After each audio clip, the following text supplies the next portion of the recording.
Yeah.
Are you ready? Yeah! All right, here we go. Everybody, get on up and do your stuff. You better get up. Take the rub off the floor. We're gonna groove right here a little bit more. Do your stuff. Don't be so rough, but you got to be tough when you do your stuff. Hello and welcome to the Auckland Bowls YouTube coverage of the Auckland Women's Pairs Final. Today we're watching Alison Rennie and Linda Ralph from the Carlton Club take on Sue Curran and Paula Kempthorne from St Heliers, and the end has just started, the first end, so we're in for a treat today. 18 ends is what will be played, and Linda Ralph is leading off.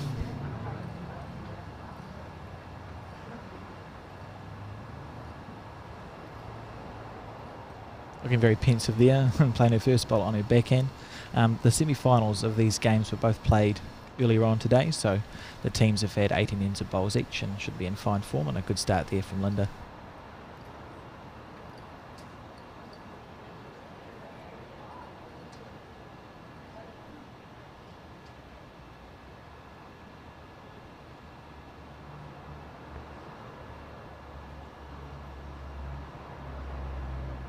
Paula Kempthorne now on her backhand as well, just looking to follow that down. We're playing at Remuera Bowling Club underneath a roof because of the unpredictable weather. Yesterday was meant to be a finals day at Whakaranga, but it rained on us, so it's been put on to today at Remuera, so there's no chance of rain. The surface is pretty good here, a little bit sluggish, but the players will be getting used to that.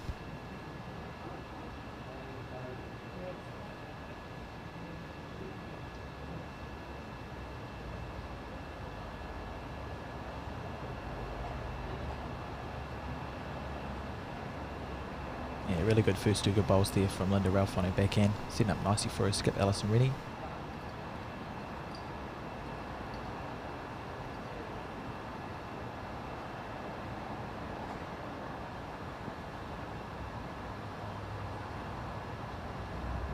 Paula Kempthorne just looking to make that little correction. She had perfect line with her first bowl, so she just needs to add a metre or so and finish in a good place. Her and Sue have played pairs together for quite a while from St Heliers, both very well performed bowlers on the Auckland stage.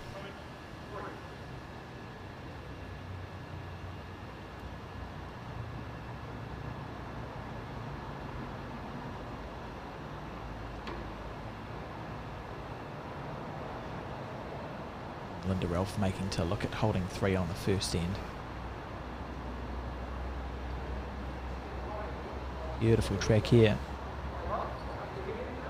Yeah, pretty good. Good shot. 3 good bowls to start off with. You'll be happy with that as a lead.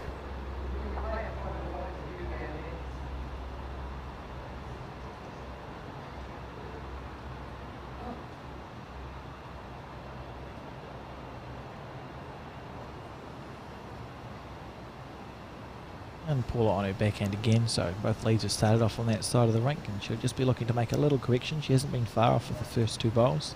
She played exceptionally well in her semi-final against Ashley Jeffcoat and Kimberly Hemingway this morning. 3 good bowls there. She just missed out on making a correction.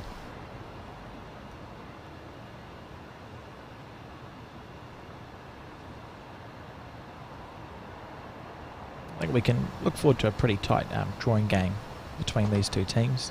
All four players, that's essentially their game, is they can just chuck 3 bowls within a couple of feet of the jack, so I wouldn't be surprised if we see some really, really tight heads as we get into it.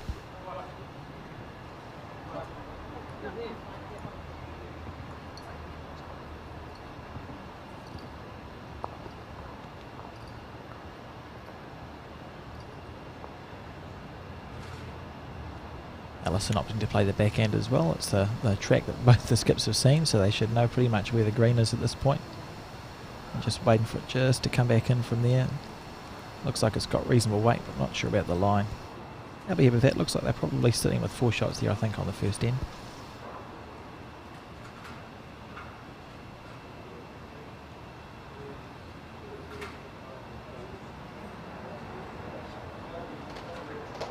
Sue Curran on the backhand as well.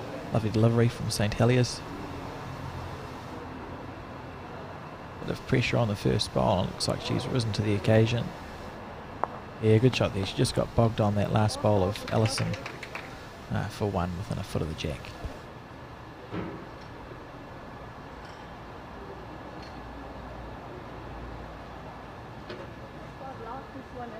It's got half a chance. Oh, what a bowl, what a great second shot that is. Jack in the ditch from Alison Rennie. The bowl didn't follow it in, so the bowl's still on the rink, and the jack is in the ditch for what looks like probably 1.5 from my position.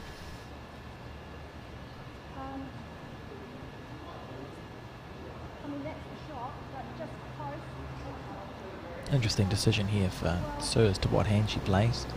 Yeah, really in this situation, just probably looking for a second shot to start off with. Paula just indicating they're 2 or 3 down, so no one's played the forehand side of the rink. When she plays it, it'll be a guess really, and hopefully a good one for her.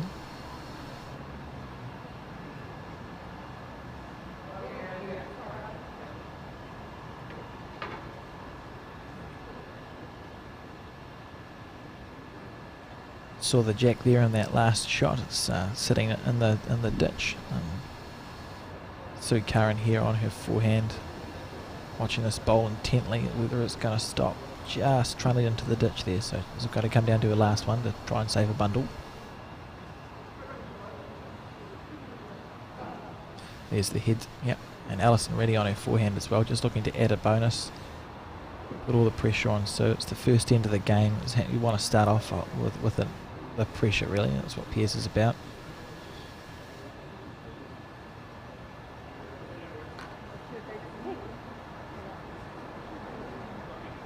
Just deciding whether that last bowl of Allison's come in bounds or not. You can see that yellow bound and Allison indicating that it's out, so it's a dead bowl. Didn't make any difference. Paula Kempthorne giving Sue a foot there, so that's what she's looking to draw to.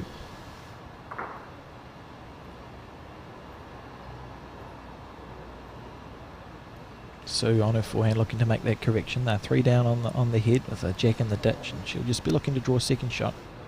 18 ends in this final. Plenty of time. Slightly overplayed, so we'll see Paula Kempthorne, the lead for the St Heliers team, take out the shots here. She's conceded 1, and Linda Ralph on the measure to see if it's more than that or not. As I've mentioned before, the final's 18 ends, no time limit, I think. Pretty sure it's no time limit. They'll get 18 ends in. So there's plenty of time for lots of interesting stuff to happen for us. 2. So Linda Ralph there indicating 2 to the Carlton Cornwall team to start off with. So they draw first blood on this first end, scoring 2.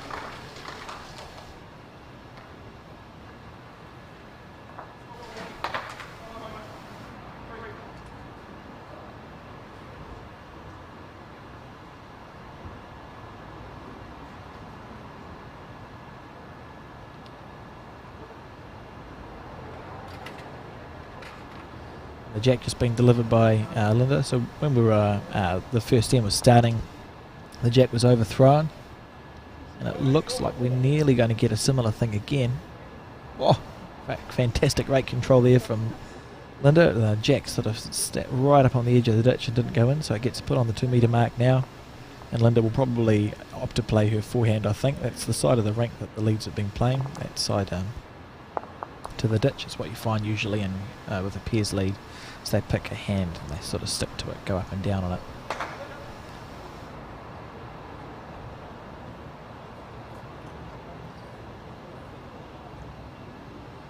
First bowl away at this end for Linda.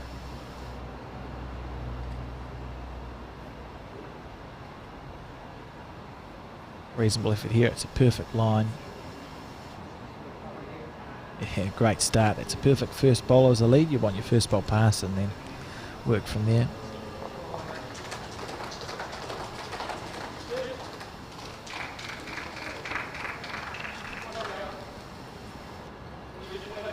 As I said before, this is a finals day for Auckland Bowls, so in some of the shots you'll see some games going on the other rinks. There's a men's pairs final going on, and also in the men's singles semi-finals being played in this green, and a number of spectators sort of scattered around the edges watching the action. Paula, good line there, but just falling a little bit short.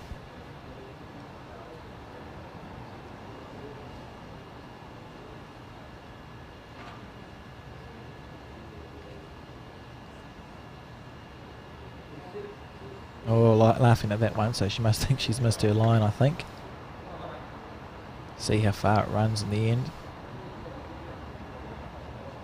No, if she didn't like that bowl, I'd hate to see one she did like. It's a great shot there, good correction from Linda.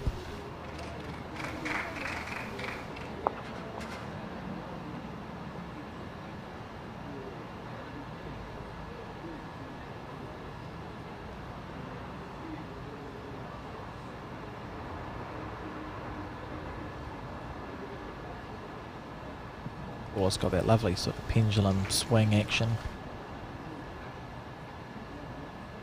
Watching her bowl come into the head here. It's got a beautiful track. What a shot. Great bowl there from Paula Kempthorne. Front toucher. Brilliant correction and holding one.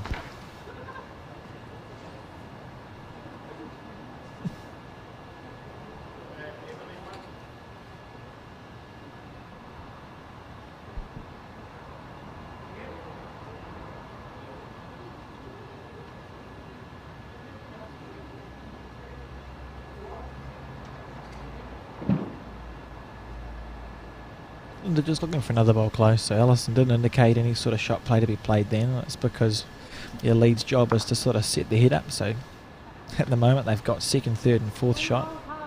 That's all you can ask for as a skip, and then you back yourself to make a conversion.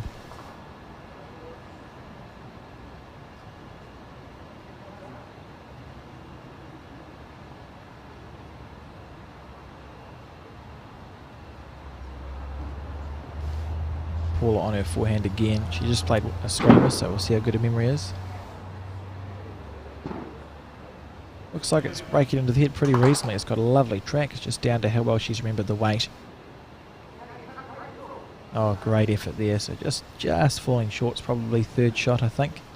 And we'll see what Alison decides to play. There's a couple of options here. In pairs, it's pretty important that your first bowl, your skip, is an effective one. So she'll, regardless of what she decides, she'll be looking to make sure it's close. You'll see the skip sort of march back to the mat.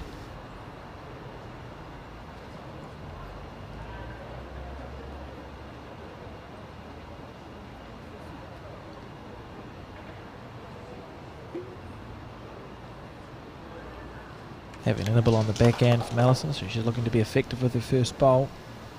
It's not far away. Oh. For those who didn't see it, it just missed just underneath the head. She was maybe 2 bowls narrow there, I think. Still only one light. She played it with lovely weight.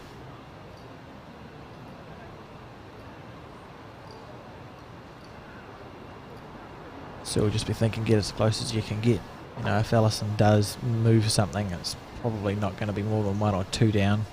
There'll be an easy-ish shot on to cover the situation.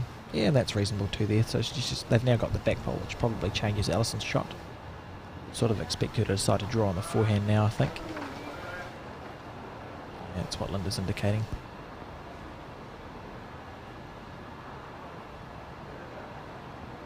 She's let it go. It's about halfway up the rink now. It's decided whether it breaks into the head or not is the question. What a great angle to watch this from. Is it going to break in time? Oh, you see it just there. Probably a little bit heavy, more than the green. If she'd had 3 or 4 feet less weight, that would have broken in time and picked the jack up.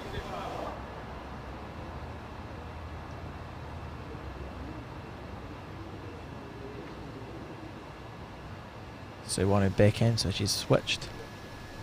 Must be looking to see if she can draw around instead of giving it a target for Allison. That's a really good bowl. It's a great shot. That's literally where Allison was looking to draw the jack to, so she would certainly need less weight with this shot.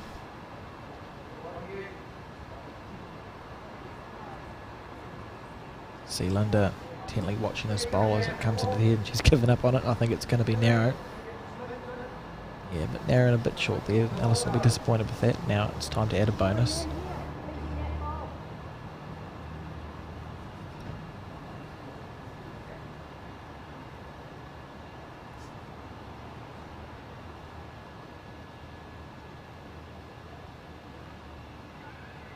It's always hard to tell. I find it difficult to tell with Sue if she thinks her bowl's close or not, because she just looks the same all the time, so we just have to see if the bowl is actually close. I think it's on a pretty reasonable track. It comes down to her weight. She needs to get underneath this bowl we can see at 9 o'clock. Probably didn't quite make it there.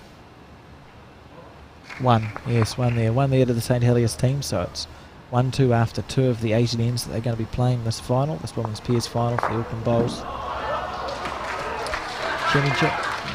Bit of noise there. Shows you there's a crowd watching and some other games going on, and Paula delivering the jack.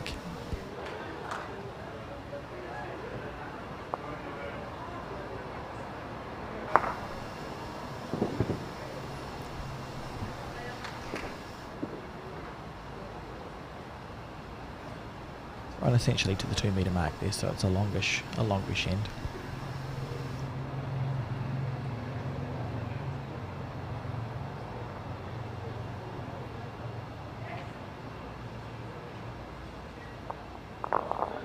Paula letting it go on her backhand. Appears to be the size that the team's a favourite. That's what they started off on, and to be fair, they're picking it pretty well. That's a good green. Might be a little bit short. The surface, it's not a quick surface, it's a very true one, but it probably runs at 14 or 15 seconds, I think.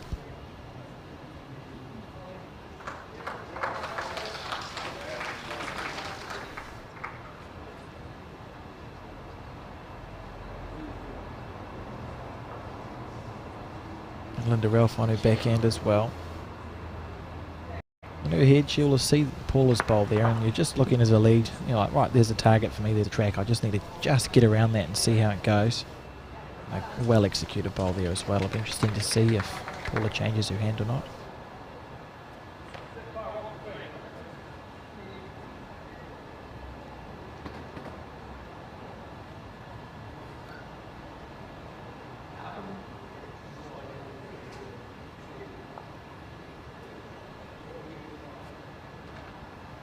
Switching to the forehand because it looks a bit clogged up on the backhand. You've got those 2 short bowls, so it'll be too easy to run into something. So Paula just switching to the forehand. She'll be wanting to reach the head here. So willing it on. Just maybe a metre shy. That's really frustrating as a lead when you do that, because she was right on target. But just need that little bit more puff. There's no wind inside, unfortunately.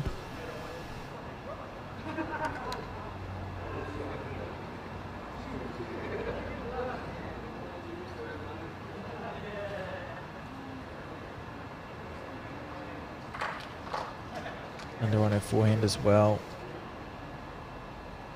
So it was slightly easier to read than Sue Curran. She didn't look that happy with that bowl.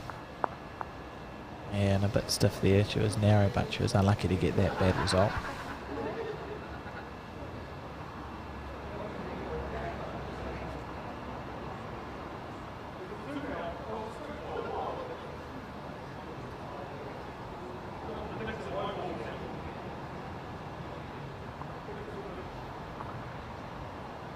Paula on the forehand looking to make a correction.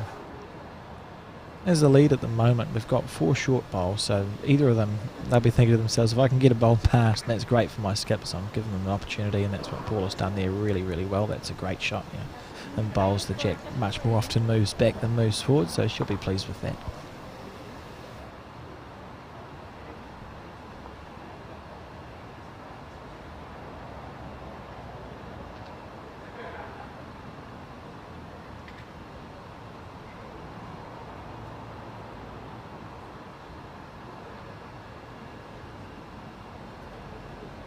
They're on her forehand here.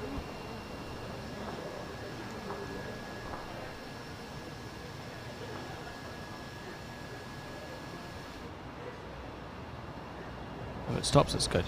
Yep, we can see there it's just stopped at the back of the head. So the leads, we've got 4 sort of shortish bowls and 2 pass. That's a reasonable head. We'll see what the skips decide to do with it. It's not really any shots on, so the skips will just be looking to draw close. I'd imagine they've got a metre-ish. Both of them are capable of putting 3 bowls within that. So he gets the first charge at it on her forehand, I would think.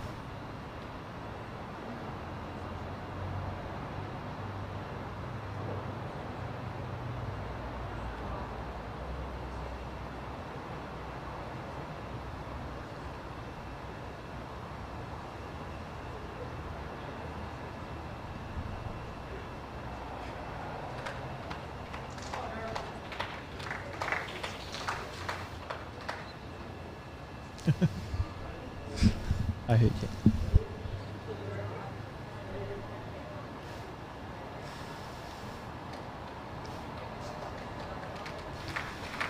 So for the I'll paint a picture. There we go, that's good. That's what the head looks like at the moment. So it was just a little bit wide, a little bit heavy with her bowl. So both skips have got plenty of room to draw. They'll back themselves. I think we'll just see 4 more draw bowls coming in from the skips unless something changes. Alison finishing a bit wide at the head there. Interesting.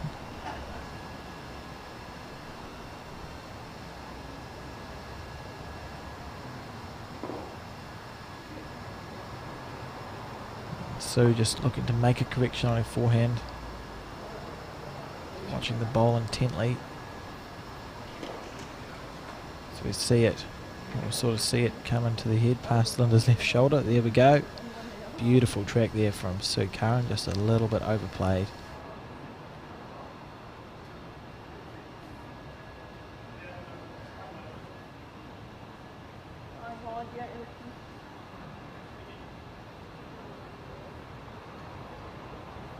And under watching this correction here from Alison Rennie. Slight over correction as well.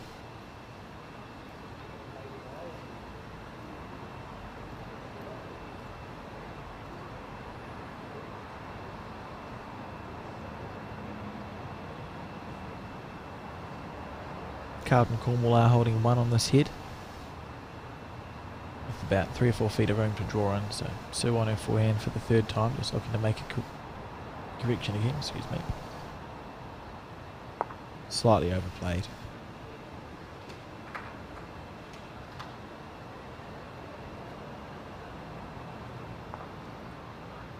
Third time lucky here for Alison potentially. She'll just be looking to be slightly wider than her second one and narrower than her first. We'll see it's on a reasonable track. She doesn't want too much weight onto that. She's going to give the shot away. Very effort there from Alison. So 1 to Carlton Cornwall, 3-1 to Carlton Cornwall after 3 ends of the 18 they're going to play. And the game's still really anyone's. It's been a tight start. I wouldn't call it scrappy, but there hasn't been much shot play on yet from these 2 teams. Just getting the feel for the line and the length of this rink. And getting it pretty well too, to be fair. Linda throwing the jack up. We'll see where it lands. Had a few 2-metre ones. She's asking it to slow down, so it's obviously racing. So we see it truck in and out of camera shot. Yeah, flew into the ditch there from Linda, and Alison chucking it back. So in this game in outdoor bowls, that means that the opposition team can now deliver the jack to what length they think it should go on. And if that is overthrown, the jack goes on the 2-metre, and the original team can put the net wherever they want. I think it's too early in the game. We won't see any sort of massive changes in jack length, but if it gets interesting later on, it wouldn't surprise me if we had a team change something up on us. Often you see the leads pull the mat right up and see if they can throw the jack to the 2 metre just to change something if they're down.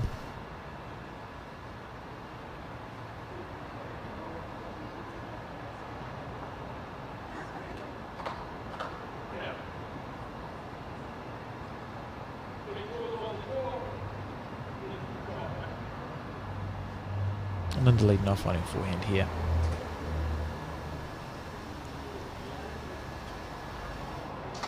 It's a wonderful bowler, very, very consistent. She's had a number of national placings.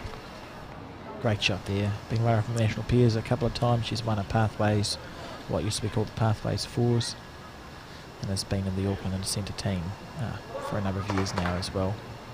Very well respected around the place. House from South Africa. Her mother won, I feel like, a Commonwealth Games medal as well. So lawn bowls is in the blood for Linda Ralph.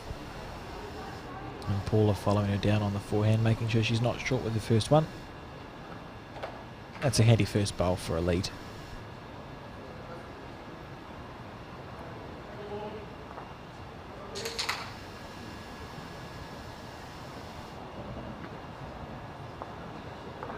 You can see one of those wonderful Ryman pull-up banners in the background at both ends of this. So thanks obviously go to Ryman Healthcare for their support of Auckland Bowls and this live streaming. I really do enjoy their little ad campaigns. I think they've done a great job with them, and a good bowl there also from Linda Ralph. Chucking another one pretty much in the area.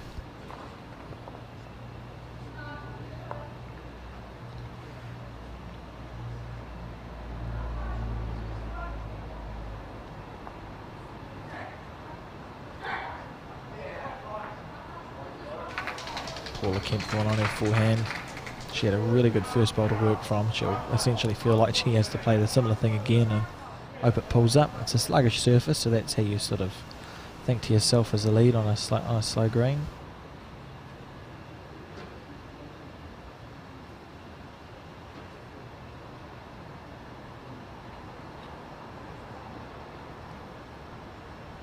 Quite a good hand here building up for Carlton Cornwall. If Linda can chuck another ball close, she'll be holding 3 before Paula's last one. And they're sort of, you don't really want to give these players a sniff of blood, an opportunity to score a number. So there's a lot of pressure on Paula's last ball. That's a brilliant shot there from Linda Ralph, holding 3. Paula really needs to draw a second shot here. She'll be aiming to draw a second shot just past the jack, but she'll take it wherever it goes, I think.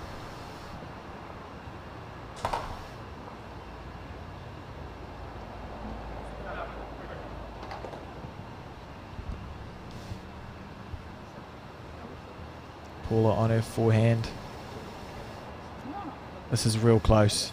Under huge pressure, even though it's early in the game. She needs to draw a second shot here. It's breaking. That's a really good bowl there from Paula. Great shot. Great leading. She went one past and one short. It would have been so easy to choke that third bowl, but I suppose that's why they're in the women's pairs final. Some good leading there, and good leading from Linda Ralph too to put that pressure on. We'll see what the skips do on the crossover. Alison Rennie probably looked to play a forehand, I think. Just to our left on the screen, leading that bowl at 8 o'clock.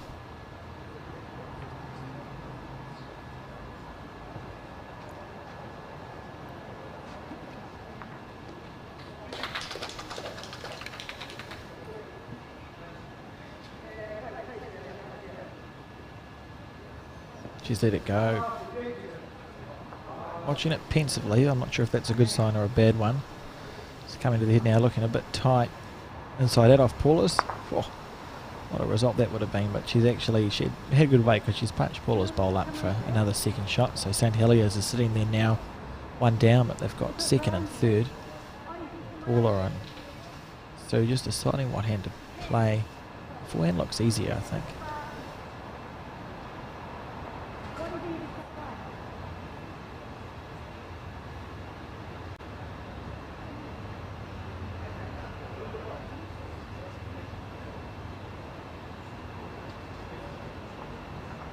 Sue opting to play the backhand. They've decided there's room to get around that front bowl of Alison Rennie's. She could actually go underneath it with that weight. Perhaps they were looking to replace that shot. Well, I might have called that wrong, sorry. Probably looking for bowl or jack based on that shot there of Susan. That's a reasonable shot on as well, because we've got that back bowl that Paula chucked in earlier. Alison will just be looking to take a green this time and wait for the bowl to break back. She is done, you can see it. She will literally be looking to beat that shot at 8 o'clock, that second shot of Paula's, and she had the right green for it, but just a little bit past. Still a very good bowl, so he has to be careful here. We've got those 3 bowls of Carlton Cornwall. If you look for a nibble that could go horribly, horribly wrong. Looks like she's just going to try and draw in her forehand, I think.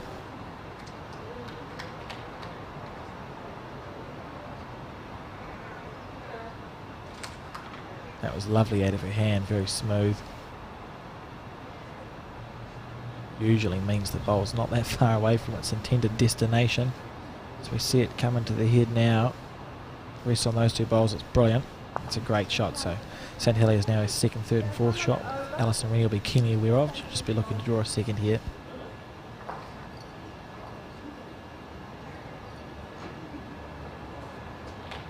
We'll see how it looks. Doesn't need much of a correction of her last bowl. Looks like it's tracking in pretty reasonable. It's down to her weight. And if Ralph's interested, how far is it going to go? Interesting situation here now. Is there another bowl? Yep, another bowl to come. I wouldn't be surprised if Sue was looking to replace that shot bowl. They've got second, third and fourth.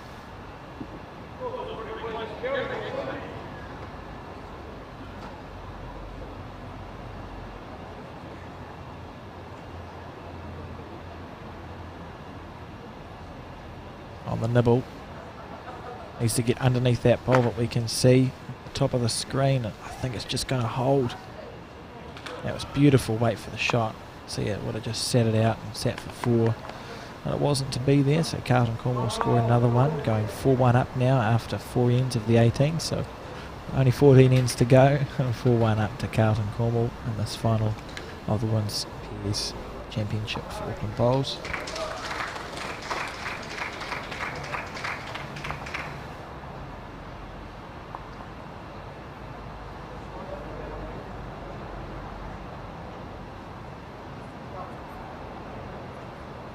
And another jack overthrown by Linda. I think that's...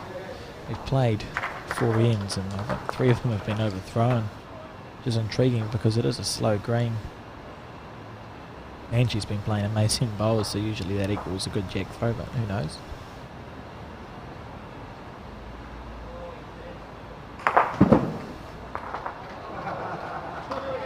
Paula delivering the jack, as we said before. If the team going first misthrows a jack, the opposition team gets the opportunity to throw it wherever they want. And if that's overthrown, as we're about to see, I think, yep, that goes on the 2 metre mark, and the mat can be placed wherever the original team would like it to go.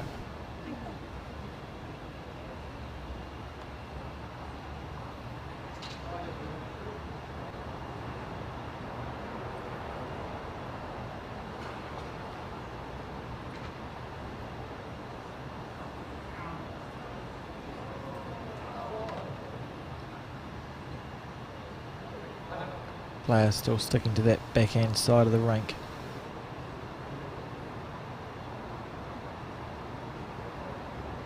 A lovely track there from Linda. Very good bowl there. Excellent. Paul will just be looking to follow that one in.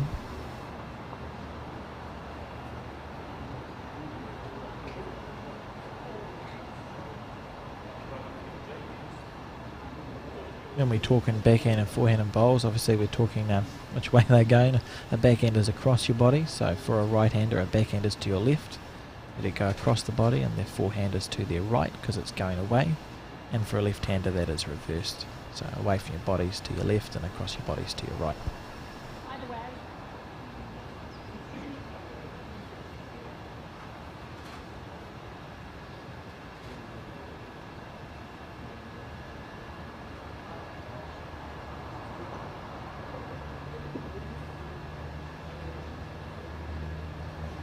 Play a great first bowl, so she'll just be looking to stack the head up again.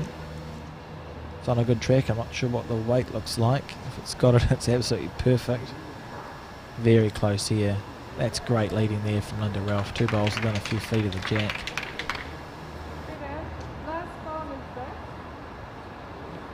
Interesting to see what Paul does. Yeah, switching to a forehand here. Looks less clogged up.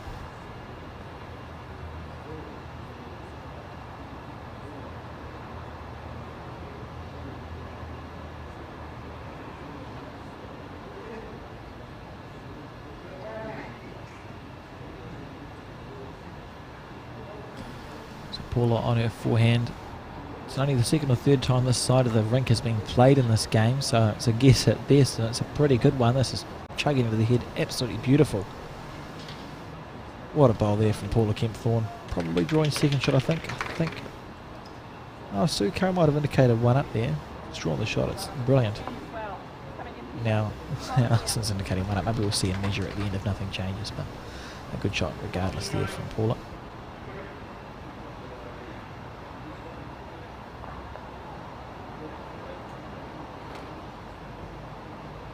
Very smooth out of the hand there from Linda Ralph, but she's asking her to slow down.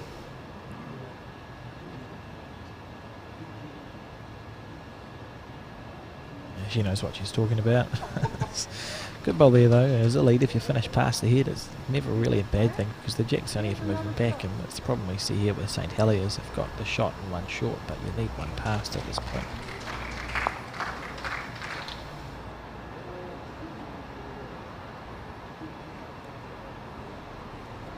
Every now and then, of course, you get a surprise and the jack bounces back up the rink, but in 10 years of watching outdoor bowls, I've seen that happen maybe 3 or 4 times, so it's not a regular occurrence. And Paula on a good track here, just needs the weight. Oh, that's 3 great bowls. If the jack was back and meter, that'd be 3 absolute screamers. So she's got good grouping, but she would have really have liked to give that a bit more of a push on the crossover here. It's anyone's shot. It's a measure for shot, but there's nothing much that St Heliers can play that's aggressive because they've got no back bowls at the moment. And almost if you're Sue Curran, you want to put your first bowl on the forehand, which is the left side of our screen, to finish at say 6 o'clock, about where Linda's ankle is, and work backwards from there.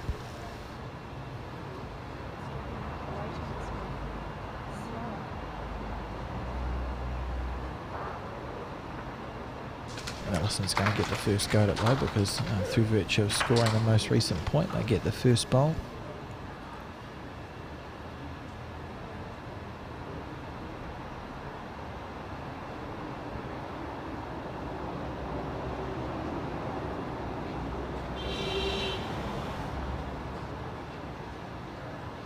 Pretty sure we just heard a sound of a car horn coming through the commentary. It's quite impressive. It is a reasonably busy road near where Ryman Bowling Club is nestled in. It's a beautiful covered green and 2 grass ones.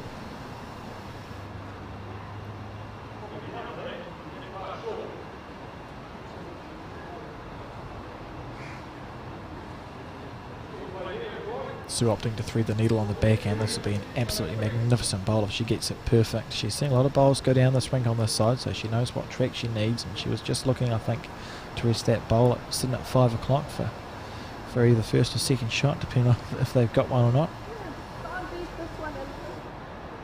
And Linda indicating that Alison should play a similar shot. For Carlton, if they narrow onto their own shot, that's not going to be the end of the world either, but that looks really tight. Yeah, I should be disappointed with that.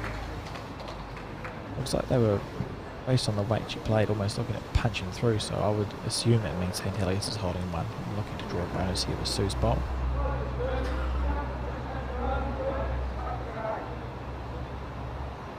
Just making a correction on her first one, on her backhand still. On that right side for us, looking to beat that shot bowl. That is sitting at 4 or 5 o'clock on our screen. It's breaking back into the head. It's going to go really close. Oh, great effort there. Brilliant effort. Just the wrong side of it. Alison on the nibble again, so St Heliers must be holding a shot here, and she's looking for a good result. She can break back into the head in time. Really, really close to getting a good result. And instead, that was a disaster. Unlucky there. So the shot that might have been one for Carlton, Alison Sutherland managed to chip out. Pretty stiff. She gave herself a really good chance of getting a good result and was just fractionally wide.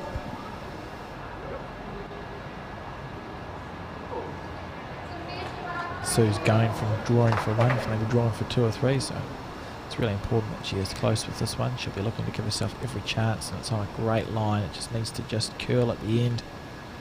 Even if she sits that one down, it's a good bowl. Yeah, 2 pretty good bowls there from Sue, and we'll see who's holding what. So in a situation like this, as a lead, if you're not sure who's holding it, so they've conceded 1 there, so they'll measure against that blue bowl of Carlton's against the 2 black ones. So you go the smallest number versus the most, so you have to do the least measuring. It's a job that I detest. I'm not very good at it. Paula there. Hope she didn't move. Did she just move the jack? Oh.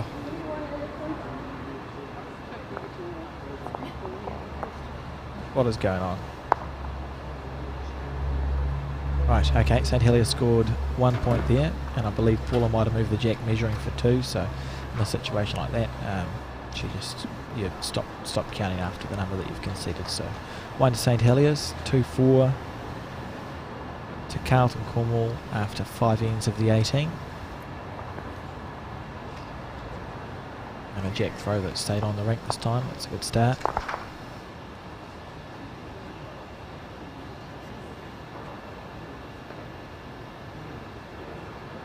Look at the score, it's 2-4 after 5, that's 6 points and 5 ends. I think it pretty fairly reflects the game. It's been a really tight tussle between these 2 people.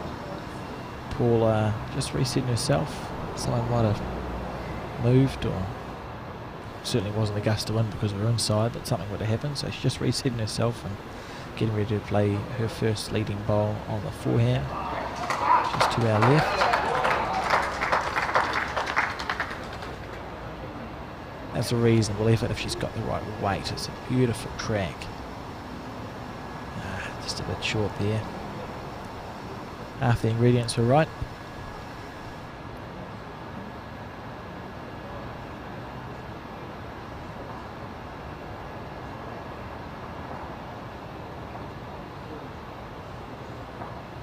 And Linda on her forehand as well. When you're leading in something like this and your opposition falls short like Paula has, you sort of get a bit of extra motivations. You really want to make it sting. You want to draw as close as you can. Make them think about their bad bowl. Yeah. Linda's done that really well, so it's up to Paula now to make that correction.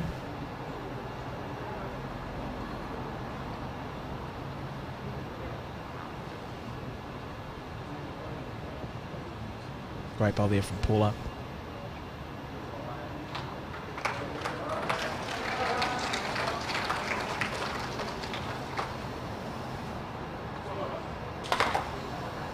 Just falling a little bit short again. Unfortunately, she's blocked the backhand as well for later on in this heat, so I think we'll see all the bowls played to our left side.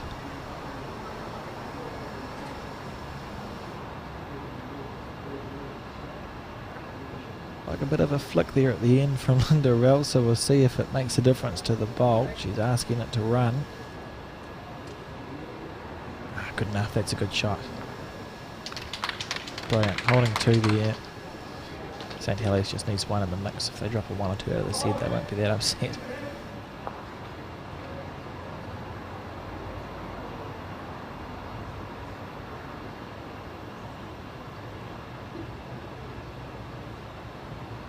Yeah, lovely pendulum swing again from Paula Kempthorne. One of the systems for bowls used to be coached, the pendulum swing. Bring your arm back and just let it follow through. She was a bit tighter than I think she expected to be there, but it was an improvement on her first and second bowls. Still a vaguely ugly head to be crossing over with if you're Sue Curran, but there's still room to draw, and she's a classy bowler. She won't be too fussed. In these situations, you cross over, you're like, well, I've got no position, so I can't play aggressive. You back yourself to get second shot. You've got 3 bowls left in the gun to fire, 3 bullets left in the gun, so she'll just back herself to draw a second shot with one of those 3 and cross her fingers. Conversely, Carlton Cornwall will really be looking to capitalise on this. Like we said at the beginning, it's been 6 points scored in 5 ends. I think the first team to score a bundle will be pretty pleased with themselves, and will be backing themselves to hold on to that buffer. So it's two contrasting schools of thought here from the two teams, and it could be a really key end in this final.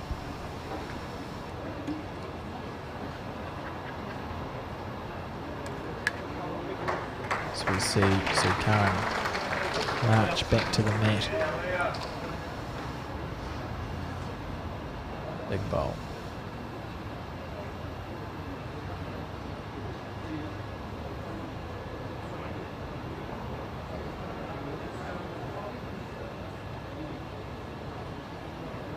Oh, she let it go nice, and that's always a good first start when you're playing a game of bowls. If you feel like you let it go smoothly, often it goes pretty much where it's meant to. It's on a very good track here. It just needs to, she's been willing it to run.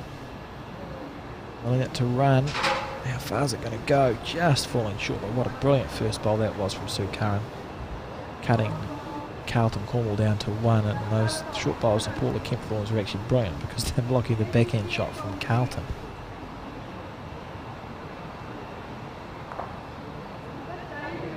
Yeah, Linda just saying that there's some sort of tough to get easily bogged on up front.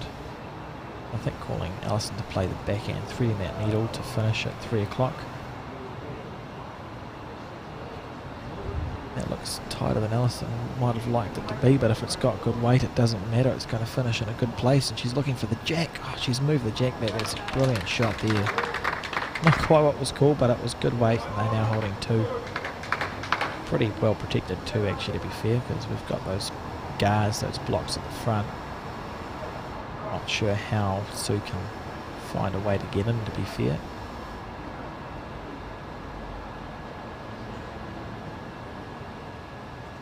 Doesn't like that one, just a bit of a grimace on the release.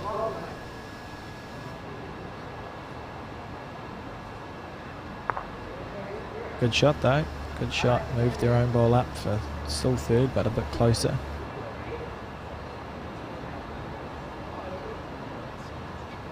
Alison on her backhand again, so she's already pushed the jack back to 2 of Linda's for 2. Now looking to play that original shot there, which is looking pretty on track, looking to thread that needle. Oh, that's a calamity. That was unlucky. That was a slice of hell there from Alison Rennie. Unlucky to somehow get a wick off that outside bowl and move the jack up.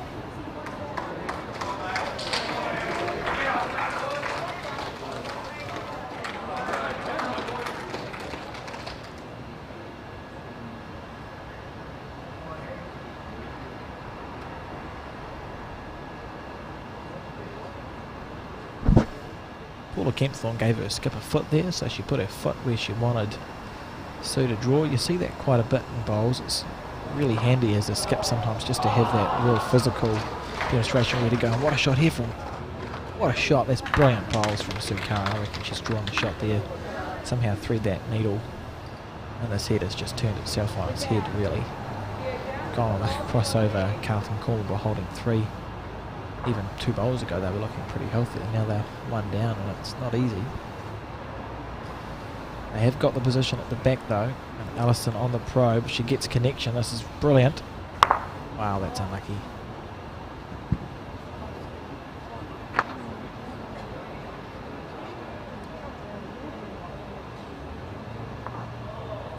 Usually 2 there to St Heliers, so it's all square. We've squared up after 6 ends, and that was a end of a lot of different things happening, to be fair.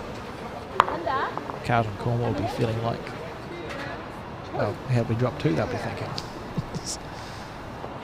A couple of unlucky results there from Alison, but also Sue Curran just stood up and took her chances. She crossed over 3 down with a pretty ugly looking head and played 3 really good bowls, and has come away with 2 shots. And Alison really played 3 pretty good bowls and sort of helped the St Heliers chances by mistake, but it's just a bit stiff. It's what can happen in bowls sometimes. So we see this final again squared up 4 all after 6 ends.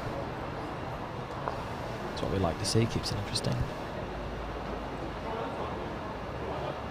And a jack on the 2 metre.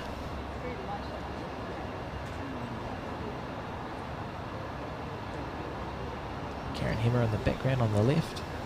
She's won a number of centre titles herself and a couple of New Zealand Opens.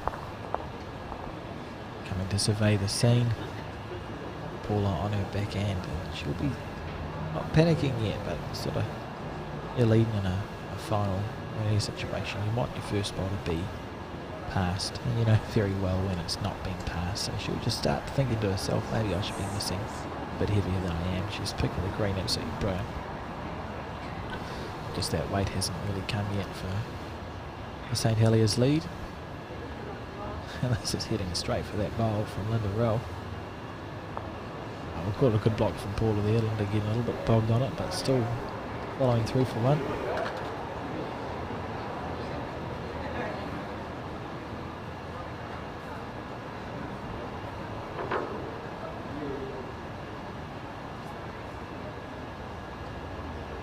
So yeah, this is a better effort here from Paula on her backhand. Beautiful track. Just needs it to run itself out. That's a great correction. Absolutely brilliant. Perfect shot.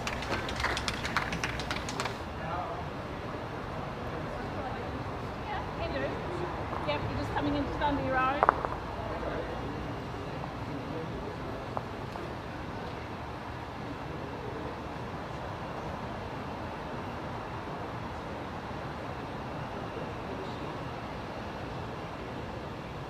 Linda opting to switch to the forehand now, and that's because Paula's bowl finished at sort of 7 o'clock from where we're looking at it, which means that Linda can play to rest on the bowl or the jack. So there are 2 chances going to our left, only 1 chance going to our right. She's stayed up on the rink, so it's a really good bowl. She's in a good place. If the jack moves back, it's going to where Linda's bowl is.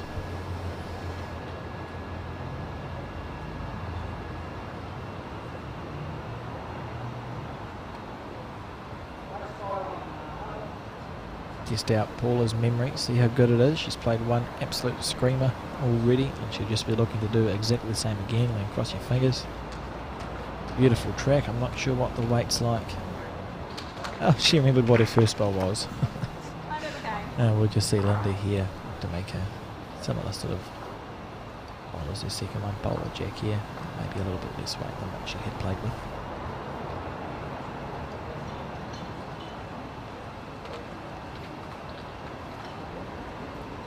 Hard to tell, she's just hit her leg, so that means it's either good or it isn't. Breaks underneath that one, that's a really good bowl. What a great shot. That sat down unusually, a little bit of a jump, but a good bowl there. It might have hit a little stone or something at the end. You saw it just about roll back on itself, but very good shot there from Linda Ralph, drawing second. And I'm not sure really what St Heliers' best call is. They've got a couple of bowls up short, one on the jack, nothing behind. So probably I think Sue will be looking at her backhand, which is to our left from this view. On her backhand, just matching Linda Ralph's back bowl.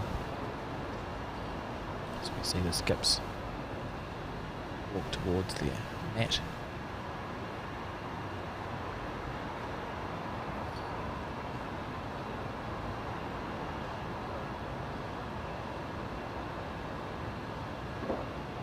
So moving to the left of her mat there. It's quite clever. She's looking for a bit of late swing to happen from the bowl, right against the straightener or whatever, and opted to draw as close as she can as well, and that is how you do that. Ooh. Oh, great bowl. They got that same little thing that Linda's got, but in the reverse. It sort of sat down in a funny way, so she's drawn 2. I think we're going to see Alison have a go. I think she's going to drive this. Onto the bowl.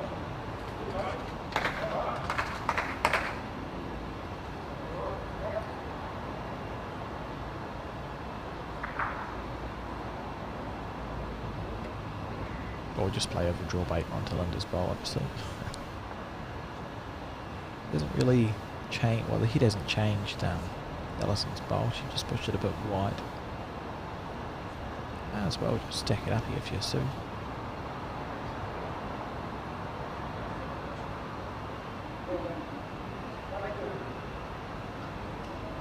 Why not? You're holding a couple. The opposition hits it. You're not going to drop more than a 1 or 1.5 sort of thing. May as well stack it up and go on, see how good you can be. Or put a back bowl in. Bit unlucky there, so Sue opted for the back bowl. She just lipped into the ditch.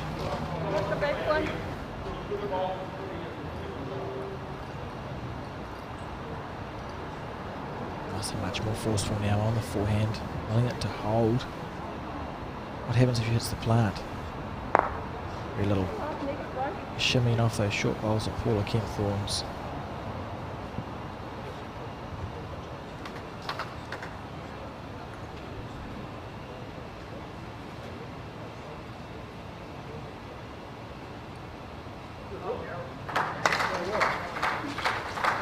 Yeah, they go with a bit of a dump, so I wouldn't be surprised if this one's short.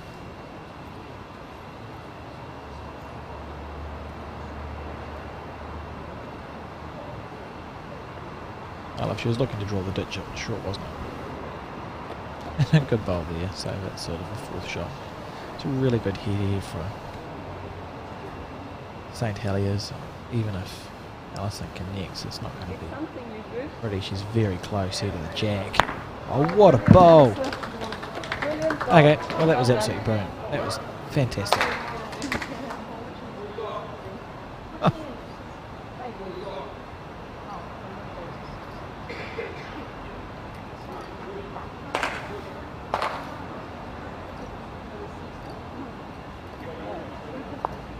So it looks like that jack must have gone out of bounds. That's the speed at which Allison hit it with. Yeah, the jack's gone out of bounds, so that's a nothing end. And absolutely brilliant there from Alison Rennie. She was wide with her first bowl, unconvincing with her second, and then just nutted the jack with her third bowl perfectly. And put the jack out of bounds, so that end is moot. It's nothing, it doesn't count anymore. And we're going to replay the sixth end of this final. St Heliers leading off. And the players, after a discussion, deciding not to bring the bowls back, so if an end is killed in the outdoor game, the players can decide to go back to the end from which it was originally played.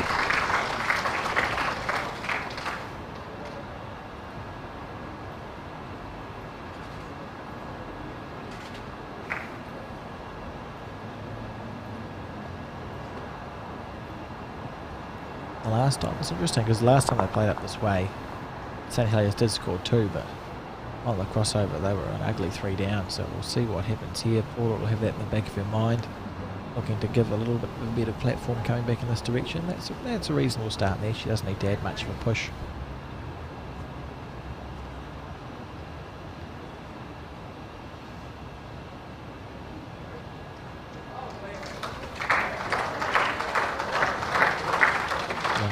Doggo, giving it a look, see what her weight's like, how much it's going to hold up underneath this. Good weight. Just cutting her green just by that little smidgen.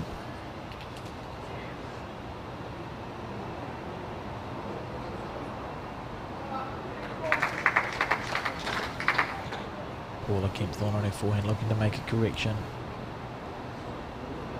Looks tight from here. I don't think she's that chuffed with it. It's funny, this hand to our left, the hand to the wall, seems to play quite nicely going away from the car park, for going away from the commentary position, but coming back towards us, it's looks like it's slightly harder to pick. It's one of those hands, I think, where you can miss your line by a foot and get punished by 3 or 4 or 5 at the end of the track. Letting that one go on her backhand, and she's giving that one a look too. Beautiful weight. Can't read these people at all. What a shot. Great bowl. Front toucher on her backhand. Good switch, and I wonder if we'll see her stick to that hand. Go backhand round the clock from now on or not.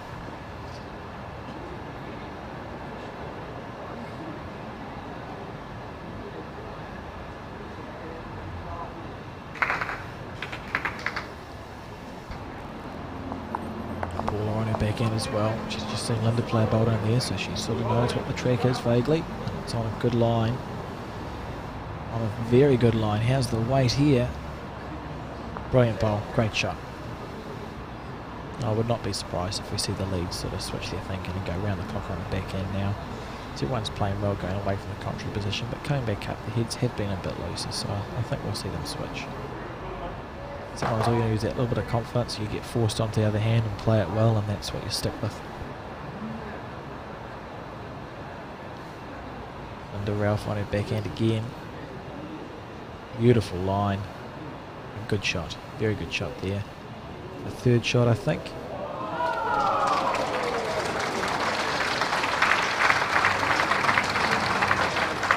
Some clapping there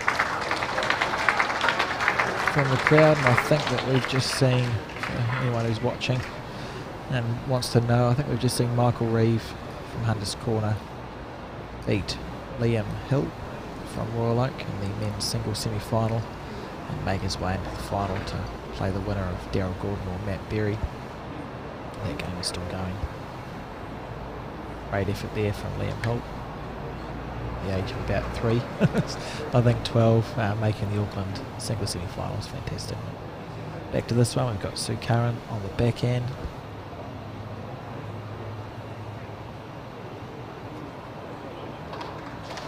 She's one down on the head. It looks like she's playing this one with purpose. It's got half a chance. How much is it going to swing? Interesting there, but it's finished in a good place. It's really unlucky if she got a sliver of the jack instead of all of it.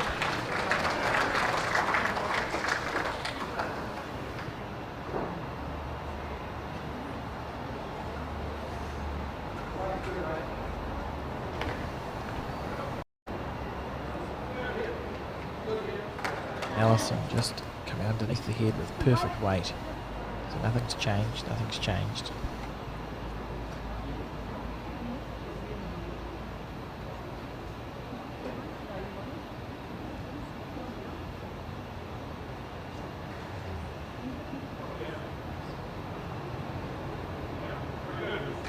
Sue on her backhand as well. Made a correction. Oh, just about got unlucky. Just about sat that other Carlton Cornwall ball in for 2, but didn't.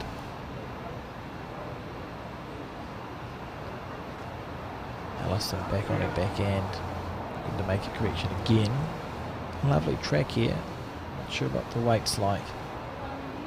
Similar to Sue's first bowl, just a little bit flying. It's 4 all. St Heliers is only 1 down here, I think. It's just a dead draw is the best call. And that's what Paul McKenzie was saying. So you just draw on your backhand, go as close as you can. If you drop one, it's fine. If you don't, it's great.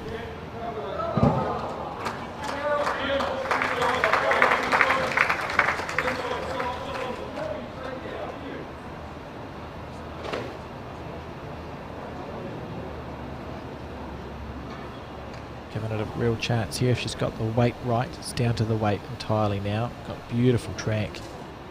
Just back to that slightly overplayed shot. That's really easy to do with those sorts of bowls. Now Allison will just want to add a bonus. Holding the ball. Bonus shot's really important in this game at this level as well in a final. There's a skip. You've got no right to reply. No one's got a right to reply to a last bowl, so you want your bonus bowls to count. She's given it every chance. Potentially brilliant. We'll have to wait and see if it snuck in for 2 or not, but she gave it perfect weight, so it was a good bowl, well played bowl there. Alison Rennie. And we'll see Linda Ralph get down and measure this for second shot, one conceded already to the Carlton Cornwall team. Linda measuring the St Heliers closest bowl against the 2 from Carlton Cornwall, and we'll see if any of them are in.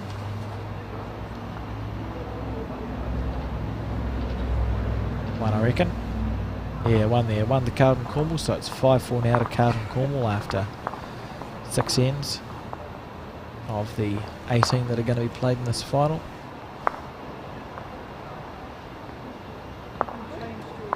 Still a well-contested game, and I don't expect that to change. I think we're going to get to the end and it's going to be pretty stressy for all involved.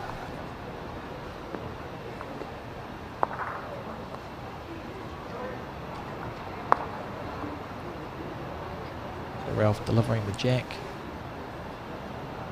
Throwing it a bit there. Should mean that it stops before it drifts into the ditch, as we see the jack sort of coming to the head now. And it looks like it's going to stop. Yes, it did stop. All that good weight control there from Linda. She's had a few early on in this game. The first 3 or 4 ends she was lifting the jack in the ditch, but she's got that under control now. Her bowls have been amazing all the way through.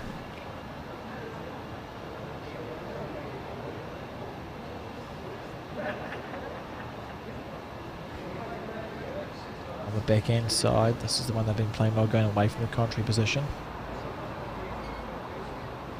Lovely track.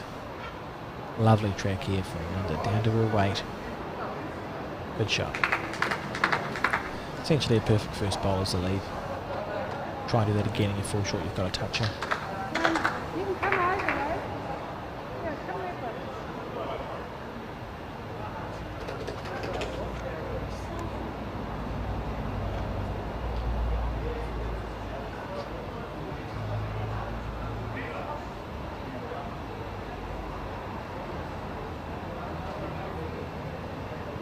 Paula Kempston on the forehand, and that's because Linda's bowl finished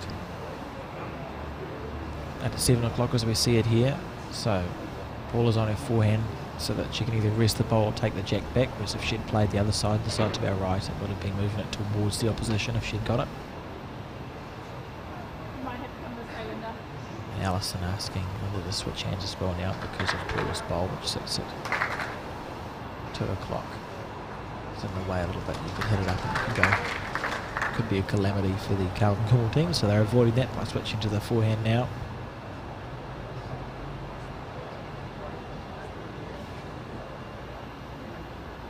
It could be close, we've got no way of knowing. Just a bit shy there, but good green. So You're just getting to there. Sue Curran just indicating to Paula how much off she needs to add, which is about a foot.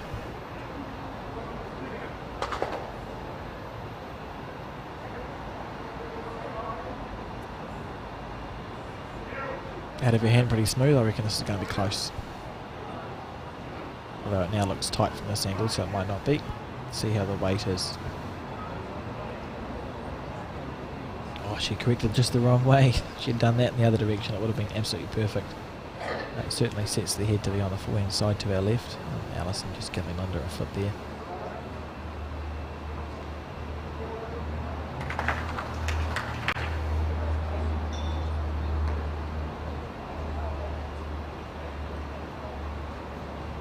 Linda on the forehand again, looking to make that correction. We can see her second ball sitting on the screen at about 2 o'clock, so she's looking just to beat that one. A great effort there, great bowl, drawn the shot itself.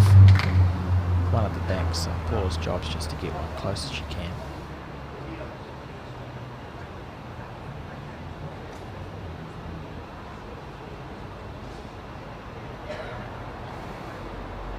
Paula watching this bowl intently as it comes down. So is Sue Curran. Looks a bit shy, I think. I think it's just going to pull up just a bit short of the head. Lovely weight. We can see there again. Backhand's all blocked up. So to our right's all blocked up. Forehand's pretty open.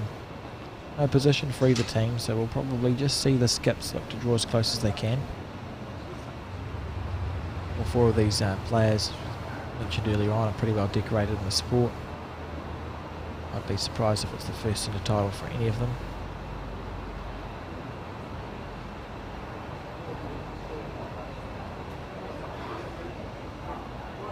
Did go nice there, Alison.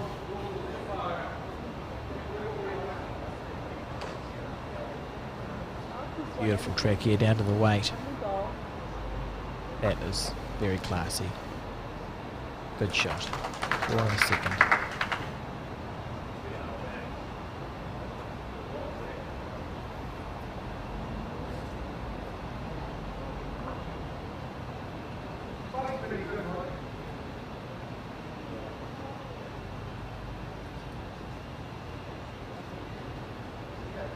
Harry Davis just walking across there in the background that we can see.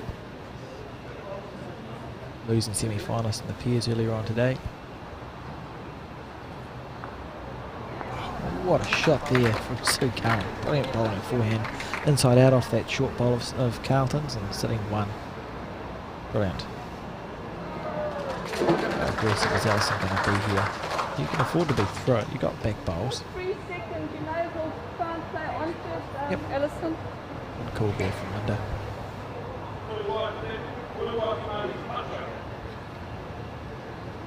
Yeah, proper nibble here from Alison Rennie. Watching this bowl. Willing it to turn. If it turns, it's real close. That's a great effort there from Alison Rennie. Well played. missed it by a bowl's width, which is essentially nothing. Pretty sure it's still be going past.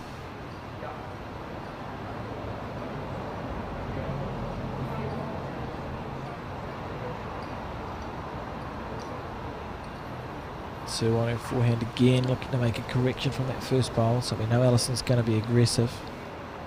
If she's past the head, she's not going to be unhappy. Question is, will it stop it heading towards the ditch? And it's just, yeah, brilliant, absolutely brilliant there from Sue Curran. So she's resting on the ditch now, so they've got a back bowl. Allison gets rid of it clean, she's got a 3, but if she gets to jack, St Heliers have got a chance of scoring. Allison on her forehand, she's very close here, she needs it to break into the head. She's removed the bowl clean. That's a brilliant shot there, absolutely brilliant. Holding 1 for Carlton, another bowl to come, Linda. Unfortunately, on her way through, Allison also removed 2 or 3 of her own bowls.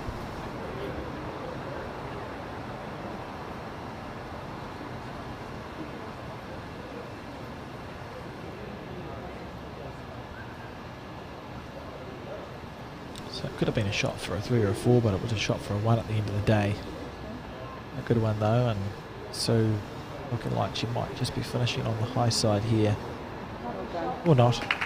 That's a screamer. That's 3 perfect bowls essentially there from Sue Curran. She drew a toucher with the first one, drew to the lip of the ditch with her second one, and then drew the shot with the third. You can't ask for any more than that from a skip. And Allison made her play them as well because she played some absolute screamers there. It's a really well contested final this, which is what you'd expect from a women's pairs final. Auckland Centre, and 5-4.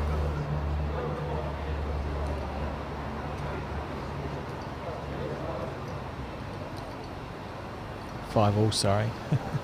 5-all now after 7 ends, so we're essentially starting again. It's 11 end game. 10 points scored in 8 ends too is pretty impressive. It's a low scoring rate for both teams, which means we've seen and we have seen some really tight and well contested heads. And some good salvaging from both the skips. When the other team does get a good head from their lead, it doesn't usually stay like that. We've seen both Sue and Allison pull their team out of the fireplace, so to speak, the proverbial frying pan. And it is good to see here that Paula has switched to her backhand, and I think we'll see Linda do the same thing. The players played a really good end on their backhand coming this way last time, so backhand around the clock's probably the best call.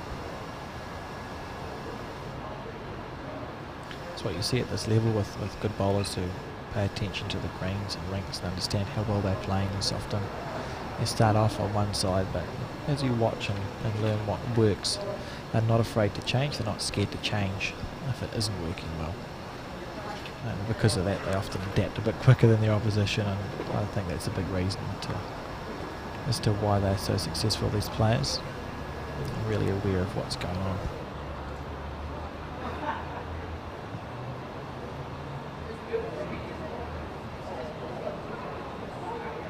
One thing they don't have to be aware of course, is because we're inside, is the wind. It's wonderful. And the rain, to be fair as well, because there's no way it's going to rain inside here on this lovely covered artificial Riviera Bowling Club.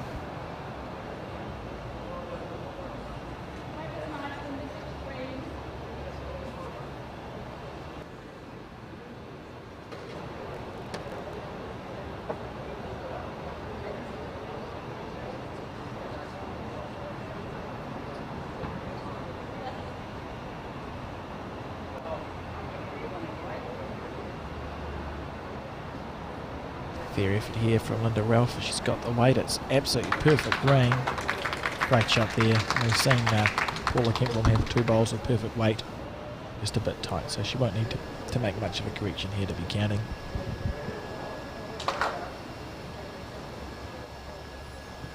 It's been a really enjoyable battle to watch between Linda and Paula. It's been pretty tight. I think Linda's probably been slightly more consistent than Paula has up to this stage in the first 8 ends. We've seen Linda a couple of times have 3 really well grouped bowls, but Paula hasn't wilted under the pressure. We've seen 2 or 3 ends where there's been a good head set up by Linda, and Paula's played an absolute pearler of the last shots. So they're both well matched at this stage.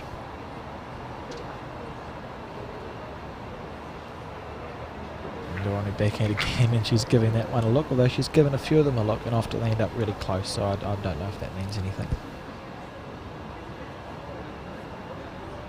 Maybe it means it's a good bowl. It's a great shot there from Linda Ralph. Just used her wrong, but it's literally a toucher there, and she's holding 2 no back bowls for St Heliers, so there's a few things that need to happen with Sue's bowl. And she needs to make a decision here as to what she wants to do with her first one, because they sort of need to set, they could set themselves up. Probably if you play the backhand to a 6 o'clock position, a metre past the jack, that's a good place for your next bowls, and if she happens to be narrow, she's getting the bowl of the jack, so she's giving herself a lot of chances, and I think that's what we're going to see. She jogs down towards the other end of play. She's played some absolute screamers so far this game. I don't know what she's looking at there, the sun. I think we're going to see Sue here on her backhand to our right on the screen. Just draw a metre past, looking to either finish in a good place or alternatively get a really good result. Let it go smooth, which again is what you often see with these players. They just have these lovely deliveries. So she needs this to reach. It's on a perfect track. She needs to be a metre past, needs it to go. Disappointed with that because it was absolutely beautiful green. Still a bit shy, so they're still 2 down. Carlton probably be feeling comfortable they're going to score at least 1 point on this end at this stage. Got a good head set up. They know St Heliers have got no back bowls, so Sue can't really afford to be aggressive, and there's another back bowl there from Carlton. Sue's essentially got a dead draw now, which she's more than capable of doing. It would be absolutely gutting for the Carlton team, but I'll be pleased there's not that huge range of shots on.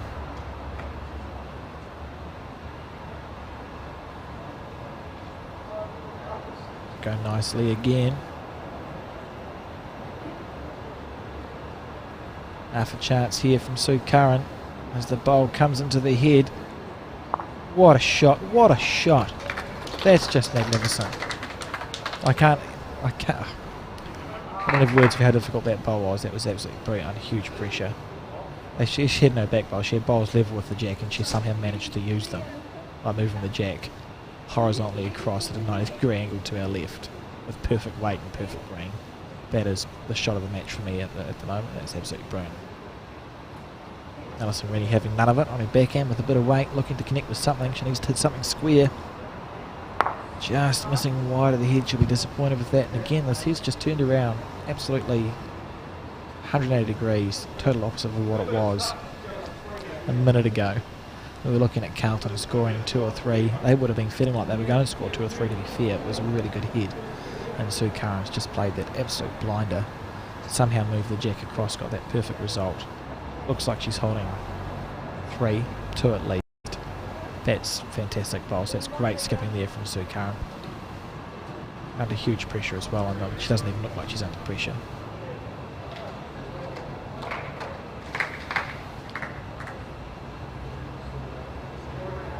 Interesting to see what she opts to do here. I don't know what I would do, I've got no idea. But options, I mean, you're just drawing, it's either on the backhand or the forehand. You know Alison's probably going to have a nibble at it again on the backhand. You could even go deep if you wanted, just chuck one past in case that's where the jack goes. So looking like she's going to play her backhand, which is to our right as we see it.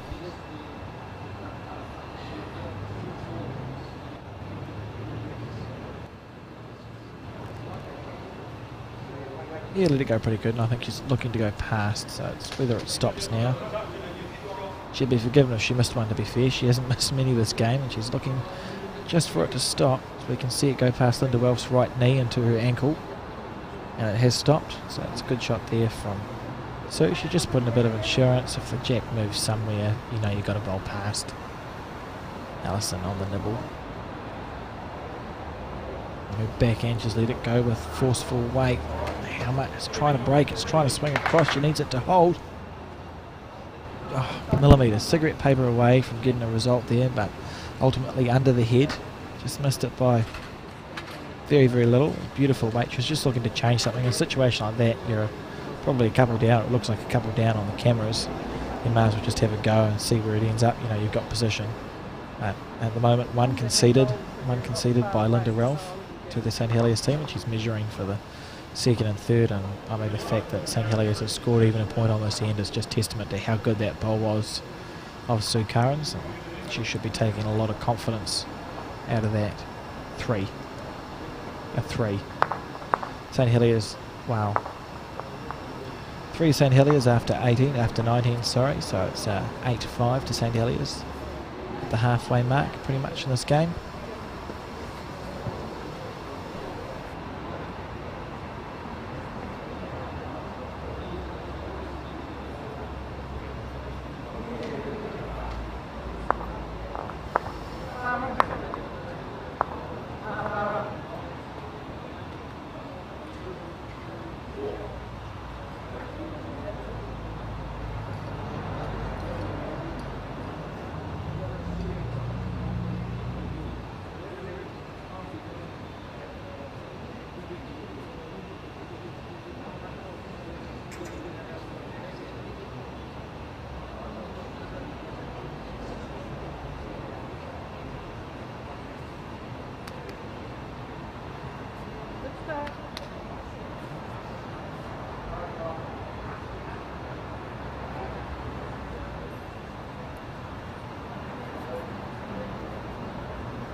And as often happens after a brilliant shot from the skip, it's really woken Paula Kempfel up. She played a perfect first bowl there. Just, you know, you can't overestimate how important confidence is in this game and the emotions of it, and to turn their head around like Sue did then, it's just got to give a bump up to both players.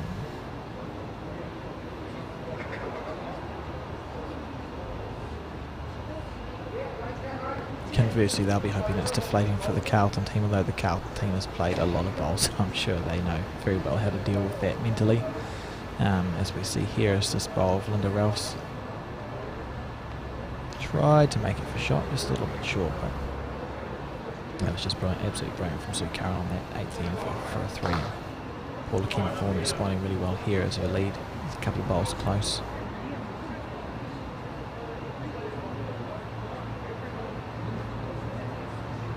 Let that one go lovely on her back end. The question is, how far is it going to break? How far is it going to turn back into the head? It's on a good track here. Keeps running. That's 3 really good bowls there from Paula Kempfel. That's a good way to back up. It's the first 3 we've seen in this game, so you want to get you want to get a bit of momentum going in this game. They'll be looking to back up that 3 with another number. See if they can't go to a lead. Linda Ralph on her back end as well, looking to make a correction of her first 2 bowls. It's a good track here. It's a very good track, and she's walking after this bowl with purpose. I think she thinks it's close. See it break into the head. That's brilliant. That's a great shot. So I'm talking about with the leads, it's been pretty well matched. If one has a good end, the other one's third bowl tends to be a really good bowl, and that was huge pressure there for Linda. You put yourself in her shoes, your team's just dropped a 3, and it was an unlucky 3, but it was a disappointing 3. You're 3 down on the head because your first 2 bowls have been short, and you just essentially draw a bowl within 8 inches of the jack. That's classy, that's really good bowls.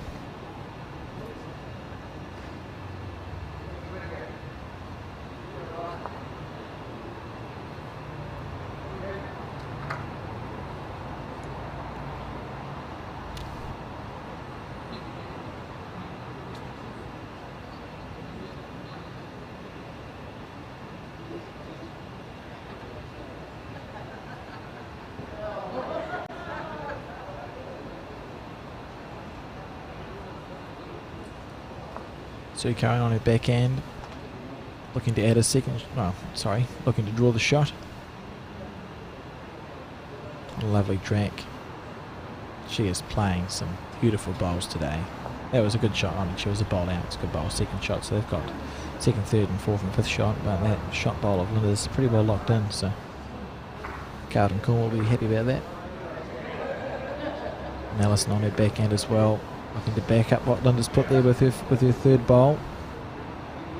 Looking a bit tight out of the hand, but if she gets a good connection with this front Carlton Cornwall bowl, it could be great. Or not amazing if she gets that one. We'll see.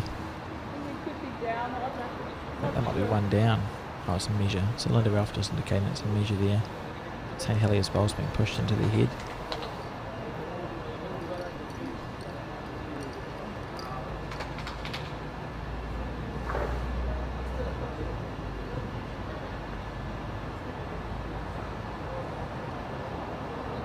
See, I was easily confused. I was wondering why Paula Kempthorne was standing next to Sue, but she must have just paused for a drinks break or something.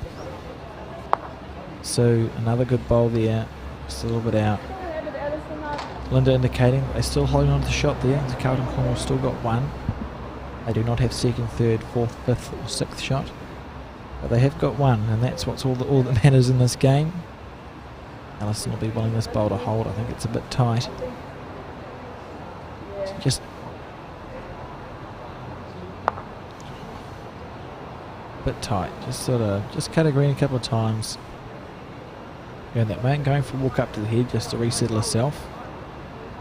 As Sue Curran comes to look at the head to decide what she wants to do. There's not really any shots on here. She just has to draw as close as she can and see what happens. If the bowl at 6 o'clock of Carlton Cornwall's is not touching the bowl just behind it, there's a chance it can roll around a corner and St Heliers can get a 2 or 3, but all you're really doing is drawing to that, and if you get a good result, you get a good result, and if you don't, you don't.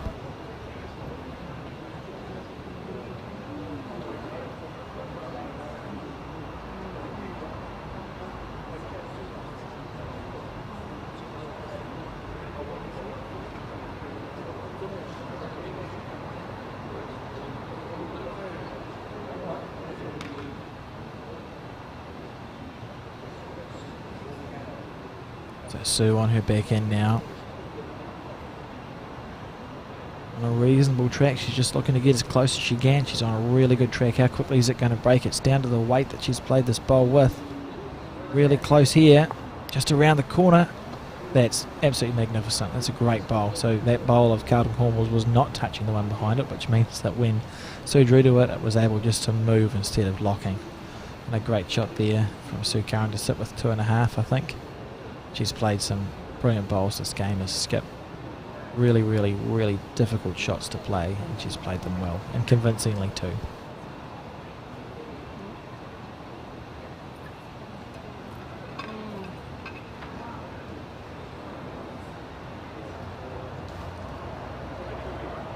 Last bowl of the end now from Alison Rennie on her backhand, looking to salvage the situation. She's a couple down.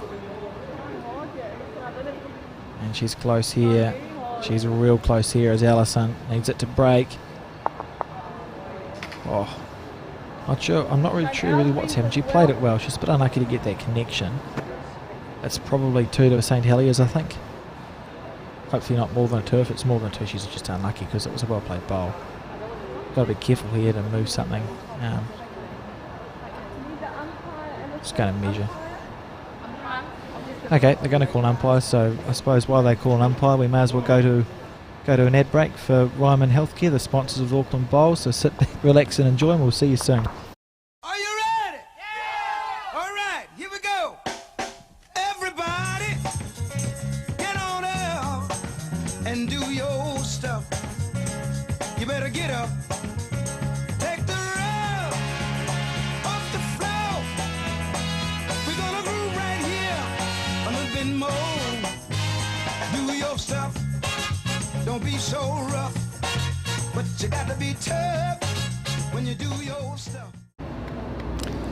And we just saw there a lovely ad for the sponsors, Ryman Healthcare, which we can also see there. They've got those couple of pull-up banners in the background, sponsors of Auckland Bowls, and helping us bring this live broadcast to you. Wonderful place and great ads too. I enjoy them very much. Interesting there. So what we're seeing here is a situation where there are bowls leaning on bowls, so chocking needs to happen in order for the umpire to get to the ones he wants to measure. I'm not sure how many have been conceded. I think probably 2 have been conceded already, so St Heliers have scored 2 on this end to start off with, and we'll just have to sit back and see what happens. That blue bowl at 7 o'clock is the Carlton Cornwall bowl, and that will be measured against the St Heliers bowl, which is that speckled one to the right. The other St Heliers bowl is the black one, so that'll be one that has been conceded. So it's looking like they're measuring for 3rd or 4th shot, I would say. And Gerard with his chocks is doing a fine job here. Umpires are a wonderful part of our game, probably under-recognised. They don't do it for the money, I can tell you that much, but they do a fantastic job of helping us administer our sport, and in situations like this you really do want an umpire, because I wouldn't know what to do at this point. Toss a coin.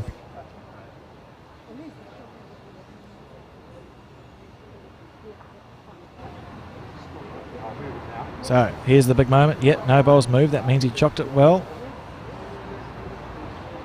And those are the shots that have been conceded there. So often bowlers do that, because I forget things quite easily. So if you see a rag put, Gerard just about losing chock into the jack. If you see a rag put down on the green and bowls on the rag, that's usually how many have been conceded. And if it's a sort of a niggly head and it's something close, put your rag down, put your bowls on it. That way there's no arguments at the end of the end as to how many bowls have been conceded. Which means that it's 2 at the moment to St Heliers, and they're measuring for a 3rd between Carlton Cornwall and St Heliers. And I think if I was a betting person, I'd bet on Carlton Cornwall to beat the St Heliers bowl there in that situation. It's always hard to see when there's stuff leaning against other stuff, so we'll just have to wait.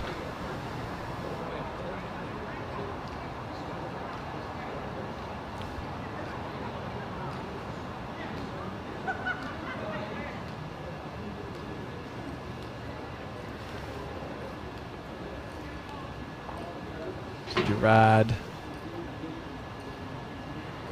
I think it looks like he's measured the St Heliers bowl first. So now bring it to the Carlton Cornwall one.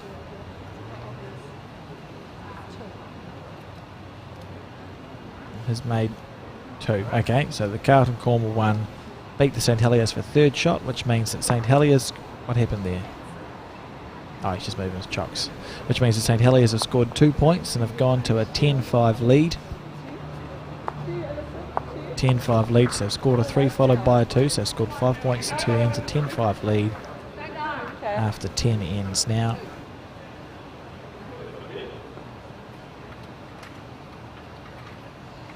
Eight ends to go in this 18-end final. And a 5-point buffer for the St Heliers team, by virtue of some fantastic bowls.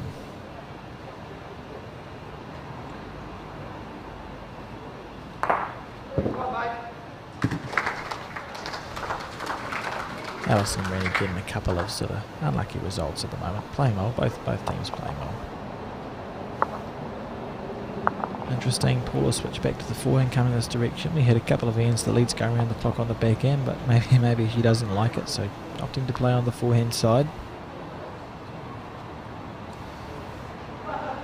And something happened.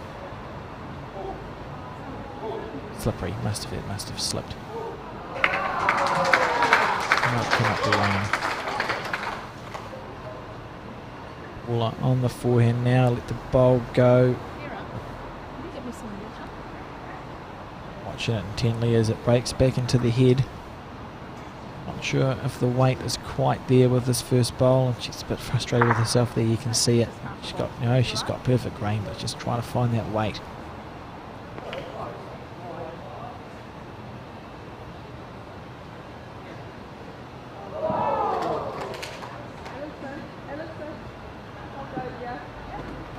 Linda, opting to play the backhand. That's clever, I think. I think Linda's decided to go backhand around the clock because it's more consistent.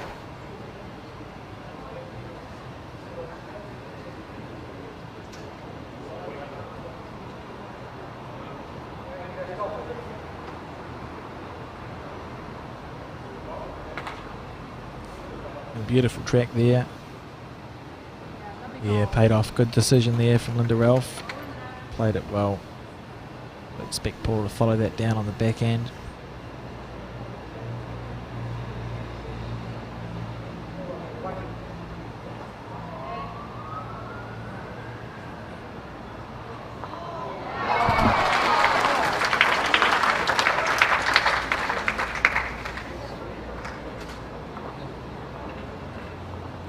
Lovely track here from Paula down to her weight. Has she got the weight to reach up to that shot bowl of Linda's? Not quite. Just underneath the line as well, so she actually had perfect weight there. If she'd just taken a bit more green, she would have been okay, or a bit more weight, she would have held up a bit longer and moved the jack. And she'll be happy enough with that second shot there. Linda again on her backhand. I stopped trying to guess if she likes the bowl or not. She gives it a look every time. Every time I said it's not going to be great, she's drawn a toucher. Yeah, pretty good there from Linda Ralph. Two good bowls, two good lead bowls. And there's that short bowl there from Paula Kemp-Thorns, which might be a bit of a pain later on in this head. It's going to stop a bit of aggression if St Heliers wants to have a nibble.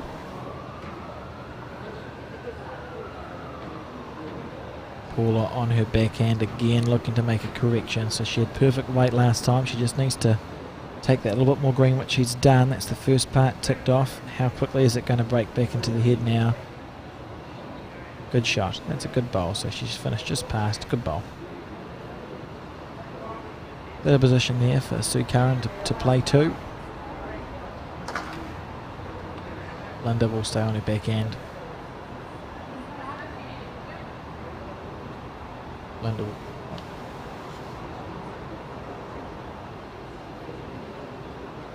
Okay, Linda switching to her forehand.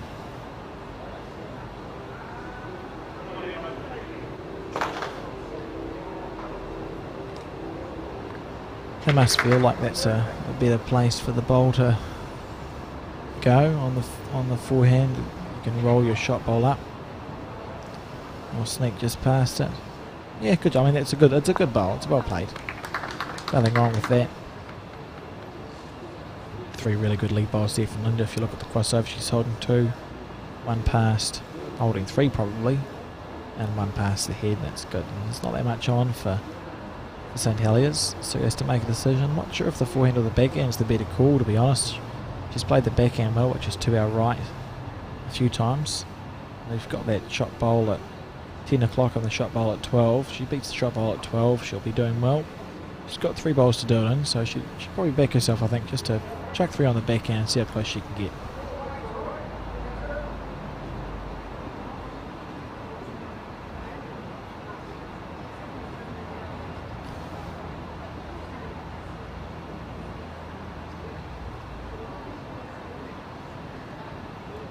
So Curran on the backhand now. Fair effort. I think it's just going to be slightly overplayed. But a pretty good first bowl, and she's been a magnificent touch this game. So they're still three down, but that's a good bowl. She'll feel like she can correct well from that. Alison Rennie on the backhand too. Watching this bowl with intent.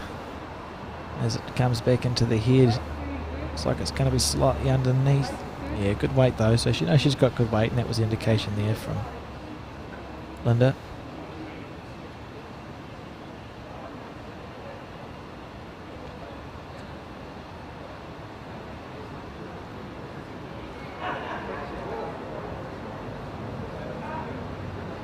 Sue letting that one go. Looks a bit tight, who knows. It's trying to hold. What a shot. That's a great bowl there from Sue Curran. She's played some absolute boomers in this game. So that second shot there from Sue, and indicating that Carlton holds a one. So they'll go past with their second bowl, and then there probably will be an opportunity for Carlton to score a bundle with their last one if their head doesn't change. But they just be aware that they should be biding their time. If you do something too early, you give your opposition too many chances to fight back, and no one can play a bowl after a last one's been played. So Carlton, if nothing changes, will look for a shot on with the last bowl of Allison's. Sue deciding to come and have a nosy at the head. It always scares me when they bring their bowl at the head. I have nightmares that I'd drop it. So if we look at the way this head sits, we've got a bowl at 9 o'clock, a bowl at 10. I think the shot that's at 2 or 3 o'clock of St Heliers is holding second shot, so they're only one light, only one down. Got a couple of bowls past the head of St Heliers, one at 6, one at 8. I think we'll probably see Sue have a nibble here. She's got options really. They've got some really good position. Her first bowl sits at 4, so if she comes down on the back end with 2 or 3 metres awake, she's got chances everywhere. Even if she's narrow onto Allison's last bowl at 9 o'clock, she can get a really good result. So she won't be short here, I know that for certain. We'll see what she comes up with.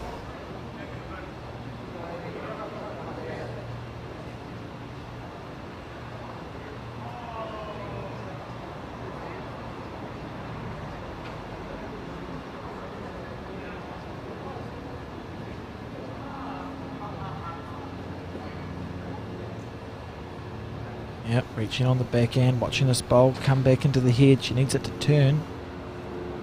Very close here from Sue Curran. Very close. What a shot. Great bowl. Chances everywhere, and that was brilliantly played. Brilliant.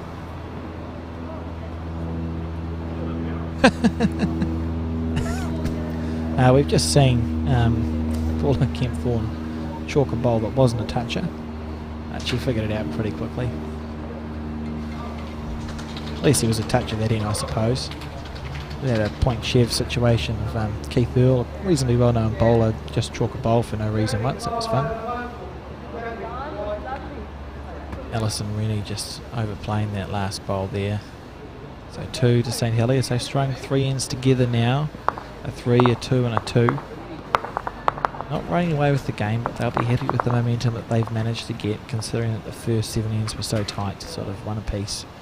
And the 3 they got on the crossover, remember that Carlton Cornwall was looking pretty good, and they would have felt like they were going to score, and Sue played 2 absolute screamers for a 3, and they followed that with a bit of momentum, a 2 and a 2. So they're now 12-5 up after 10 ends, I think.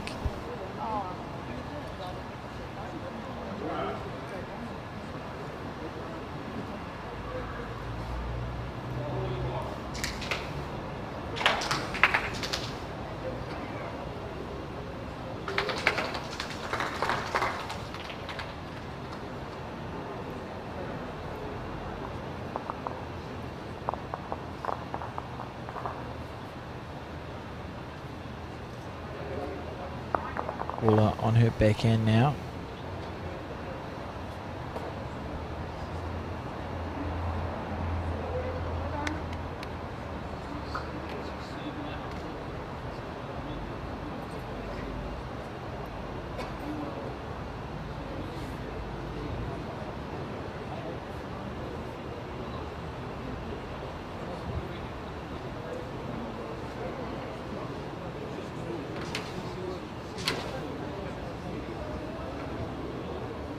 That was a really good first bowl there from Paula Kempthorne, playing really well now. She sort of found her weight.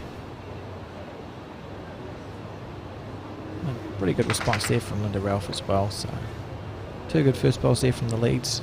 And then next bowls they'll be looking just to reach past. So indicating Paula to change her hand to her forehand. Just to the left on the screen.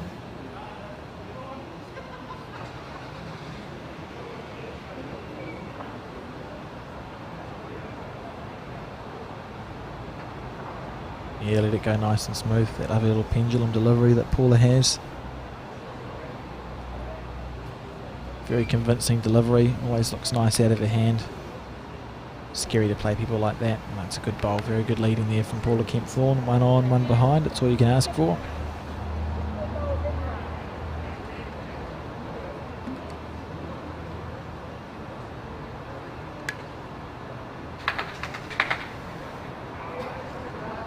Linda Ralph on the back end. She'll be looking just to promote the bowl of hers that sits at 2 o'clock. Or reach past it. Got 2 chances, and she's played it with that nice weight for that result. And finished in a perfect place. That's brilliant. Good leading from both these leads. Paula will be looking to get one close again now. She's gone one on one behind. You may as well just put a front nut in and see what happens.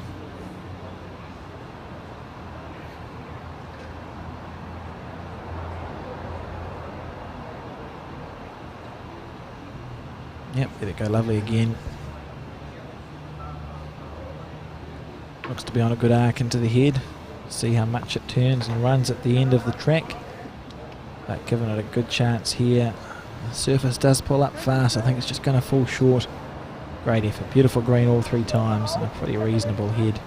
Just stopped the forehand being played as well, so we forced the head onto the backhand side.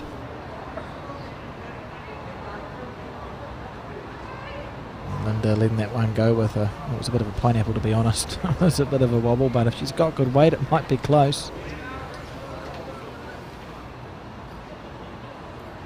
It's trying to make it. It's trying to run. Oh, good bowl. Good shot there. Went further than I thought it might. Looks like St Heliers is still holding one on the crossover though, so Carlton Cornwall's got 2 close, and we've got one just out of camera shot at 6 o'clock, just past that St Heliers bowl at the bottom of the screen. I think we'll see St Heliers play on the backhand here, in between the 2 blues, to move the jack back to that 7 o'clock position. It just needs to go 3 or 4 feet, and they've got a 3. The other option is on the forehand, just to draw one close, but you may as well, you could be proactive. Or you could play the forehand, which is another, the shot's still on.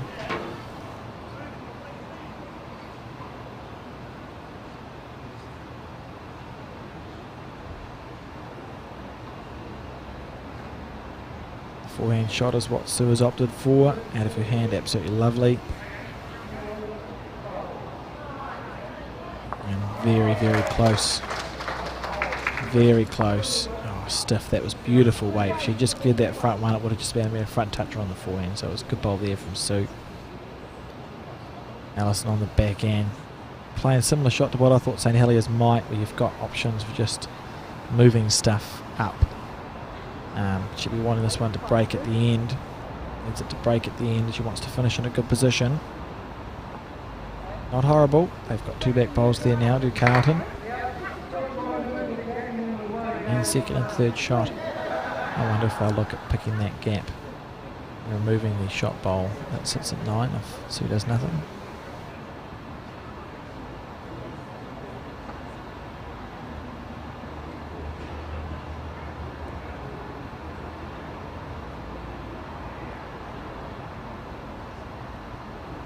Sue on her forehand again. She was very close with her first bowl, so she's not going to need to change much, and it's on a good track here. If it's going to break through that gap, it's real close.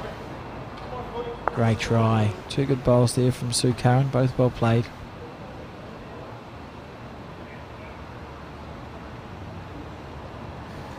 Allison on her backhand.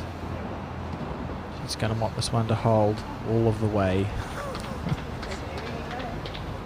I think it. Oh, she could get a good result. I don't think she is going to. Yeah, just underneath the head. She'll be disappointed with that. St Heliers holding one, says Paula Kempthorne.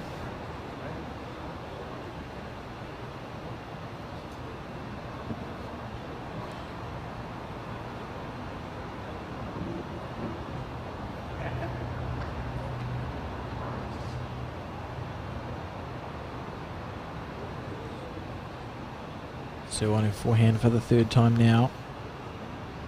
Didn't look as happy with that one as she did with the first 2. We'll see where it ends up. It's breaking back into the head. Oh, that could have gone. That could have been a calamity, but it's worked out okay. So she's played 2 good bowls, one that was probably a bit wide. She'd been narrow with that weight into her black bowl, so it was a good result. Allison on the backhand again. She'll be wanting to take more green than her 3rd one. In danger of overcorrecting here.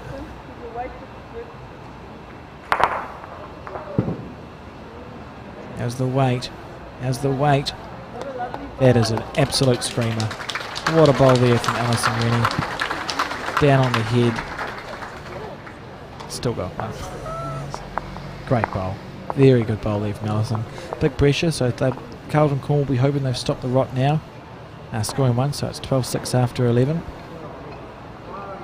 6 points difference, and We said earlier on, if there was a team that was behind, we might see a different jack length, a different place for the mat to go, and Linda just looked at Alison there and sort of said, do you want me to bring the mat up? And Alison must have indicated no, so they've pulled the mat on the 2 metre, and we'll see where the jack is thrown. They might be going 2 to 2 here, I think.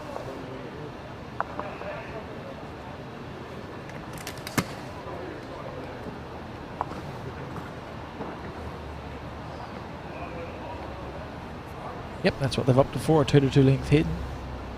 Be hoping for some short bowls from St Heliers and no short bowls from them, and see if they can't get a number. 6 points, 6 point gap, and 12 ends played, so there's 6 ends to go. 6 points is absolutely nothing, but Carlton will be aware they need to score sort of another couple of ends in a row. I suppose a required run rate, if you will, is about 6 points, isn't it? 1 an end, they get all square, they play another one. So they have that in the back of their mind. They want to average sort of 1.5-ish an end. Get 2 for the next 3 ends, you'll be pretty happy. It'll be all square 2 to go, and then take your chances from there.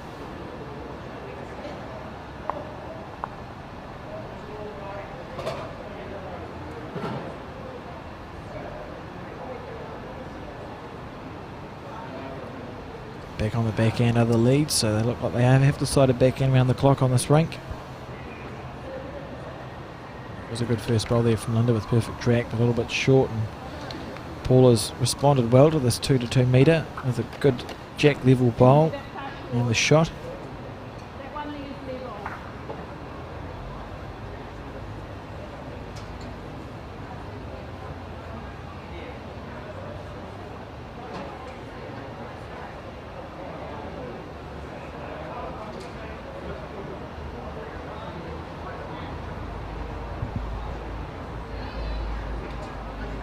Great effort here from Linda Ralph, looking to make a correction on her first bowl.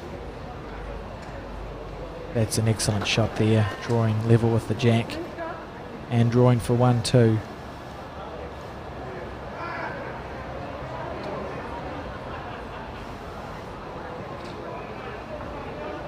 So we see Paula Kempthorne line her bowl up on her backhand. She played a very good first bowl, jack level. Doesn't look chuffed with that one. I think it might be a bit narrow. Yeah, it's swinging quicker than she'd like it to. One of the things with a longer end that is easy to forget is the bowl's got more ground to travel on, so it does turn more. A longer end, you have to take more green than a shorter one because the bowl is literally travelling a longer distance.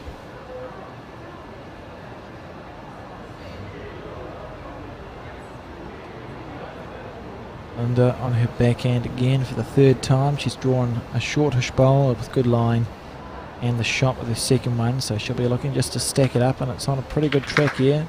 What she won't want is jack movement. She hasn't got it, so it's a pretty good bowl. One just past the head and in the direction that the jack is moving.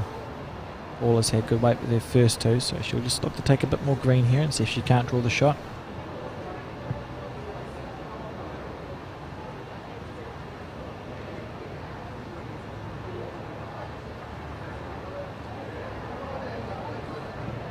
Taking a wider line this time. Good bowl. Yep, happy enough for that on the crossover, I think. St Heliers will be. Paula Kempthorne having drawn second and third shot with her last 2. Oh, first and her third, sorry. Her second one's on the far left of the screen at 9 o'clock. Carlton crossing over with 1. So there is that 6 point difference at the moment. St Heliers holding on to a 6 point lead after 12 ends of the 18 that's being played. It'll be interesting to see what happens on this end. Carlton will not be in a panic station mode. They'll just be thinking to themselves, if I can score a couple of ones in a row, we're right back in this game.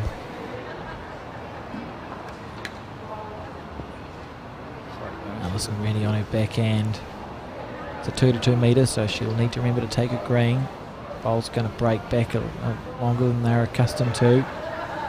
As it comes across the head, she could get a good result. That's a good result. Bit of an inside out there, but it was a good weight, and she's drawn 2 now.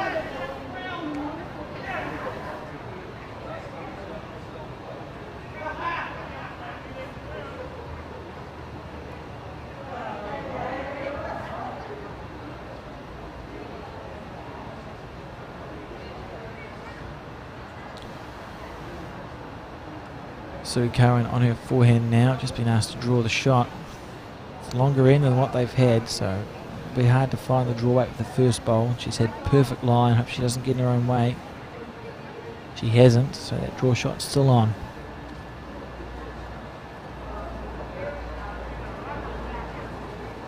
Alison Rennie taking more green with her second bowl and considerably more weight. She might be concerned that Sue was going to have a nibble, or she could have just hiffed it. I think it might be the latter option in this situation. Carlton Cornwall holding 2 on the head, and Sue just asking the question, do I play the backhand? You know, can I rest on something there? It's a 50-50 call from me. Sue seems to be able to do whatever, you know, she's been playing some absolutely perfect bowls. Opting for the backhand, I think. You can see her line up on the backhand, and she'll be looking to give her bowl a chance. She'll be 3 or 4 feet past the jack, looking to rest on one of those. If she happens to fall short, she'll probably draw a toucher. Giving this an intent look. It looks like it's, how quickly is it breaking? That's the question here. What result is she going to get from this bowl? It's a well played bowl. Somehow finding a clean run through that track, but it was a well played shot. Gave ourselves options of resting on bowls and getting a good result there.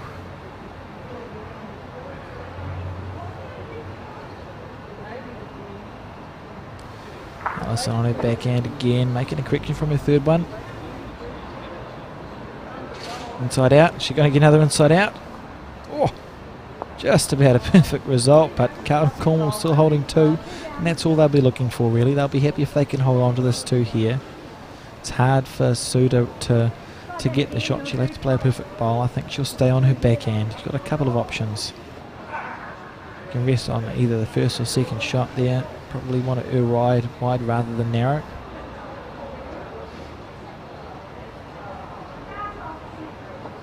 Let it go lovely again. Give this one a look. How fast is it going to break? That is the question. Looking like it might just drift wide of the head at the moment. It's trying to come back. Fair effort, so she went for the dead draw. No worries, neither team will be too fussed about that. 2 to the Carlton team, so it's now 8-12. 8-12 after 13 ends. 5 to go. It's getting to the business end of the situation now. And Linda just thinking about the mat placement again. They were 2-2 then and got a 2, but she's opted not to put the mat on the 2 metre mark. See where she delivers the jack 2.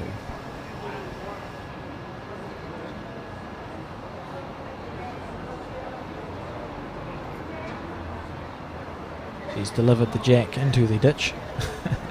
So now Paula Kempthorne's going to get the opportunity to set the head to the length that she would like it, and we'll see where that is. So they've pulled the bat, she's pulled the mat back by about a metre.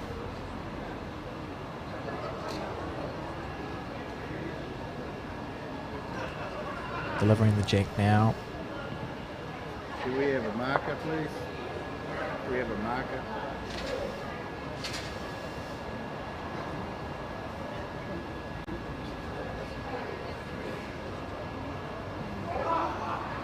And this one looks like it is going to stop. Yes, so the jack goes on the 2 metre mark. Essentially 2-2, so it's, funnily enough, it's a similar length to the last thing they just played.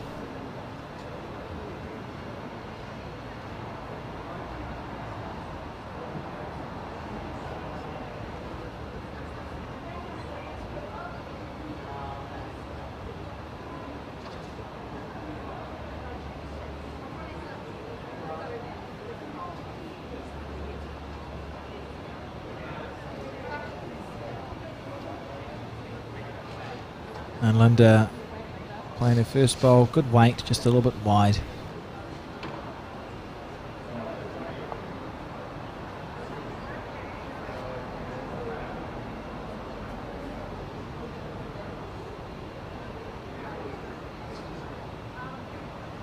Paula on her backhand as well.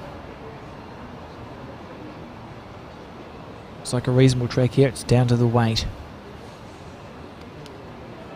Yeah, that's a really good bowl there from Paula Kempthorne. Played it nice. Good shot.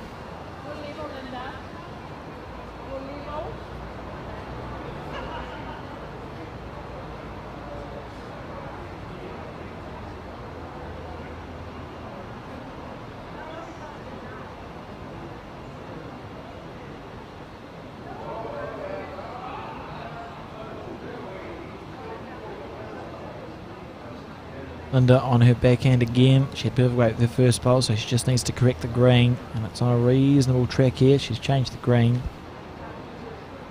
Slightly overplayed that bowl, but it's a good place for a leads bowl to be. It's past the head. David Ball now joined the audience on the left of our screen.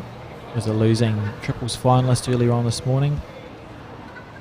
Also the general manager of Auckland Bowls, doing a fine job.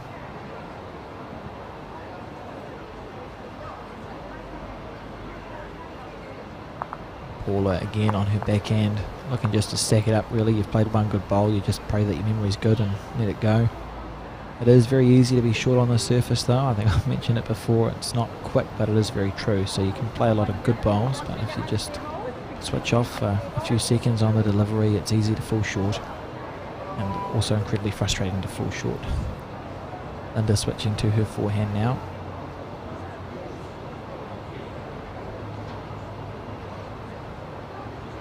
Let it go nicely. It's a good start. Waiting for a bowl to break back into the head. She's been waiting for it to swing. Maybe she let it go too nicely. It looks like it's trundling on a little bit there. Stayed up. Yeah, she stayed on dry land, stayed on the rink, so she's got two bowls past the head. That's not the end of the world, really.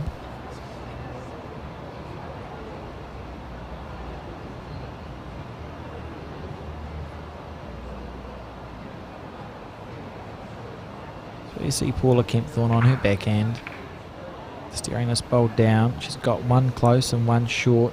She'd love it if she could add a second. They are, remember, 4 up in this final, 4 up after 13 ends, 5 to go. That's a really good bowl. So there's a bit of pressure now on this crossover. St Helier's holding 2, but they've got no position at the bank. Carlton's got the position at the back. They've got those 2 bowls. Not a huge target for Allison, but there will be a temptation there for movement later on in this head. Allison wanders back.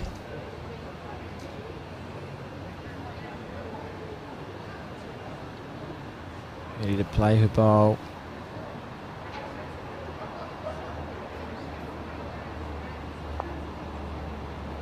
Let it go nicely. On the forehand, so we can see it now, coming back into the head.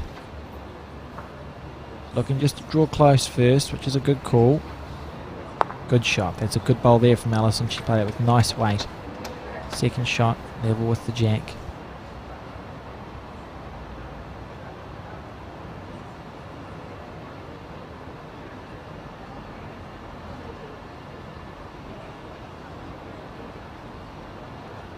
Sue Curran on her forehand.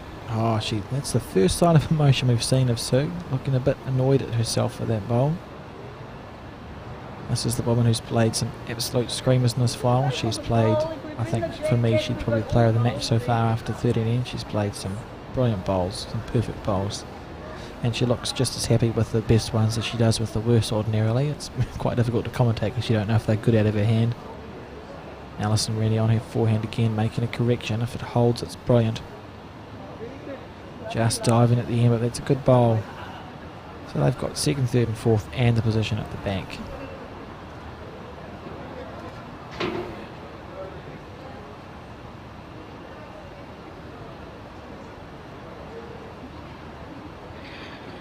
Which means that it's very important here that Sue either gets a good position bowl or a second shot, because I'd be surprised if Allison was short with her next one.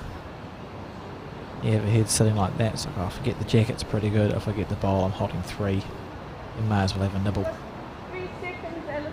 Play for the ball. Yeah, I think that's pretty much what Linda just said. Yep, let it go on the forehand with intent. Coming to the head now. If it swings, it's very close. She's very close here. Very close to the jack. She's got it. What a bowl there from Alison Rennie. Jack in the ditch. 3 to hold 3 from Carlton Cornwall. You can see the jack there just underneath the 7. Absolute screamer there from Allison, and just demonstrates, you've got a bit of position on the head. You can afford to play with confidence. 4 down on the card. Brilliant.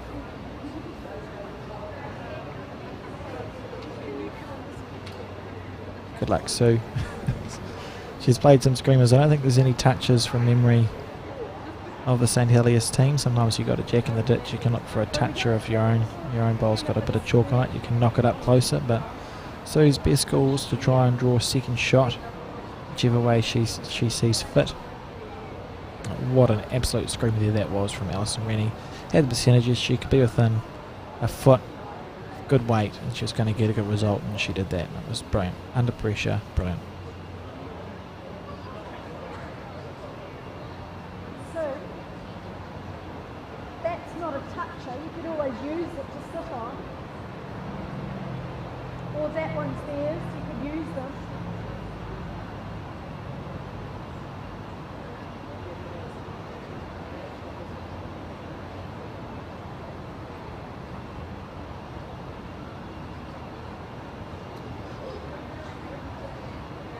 Sue opted to play the forehand. She'll just be looking for second shot here.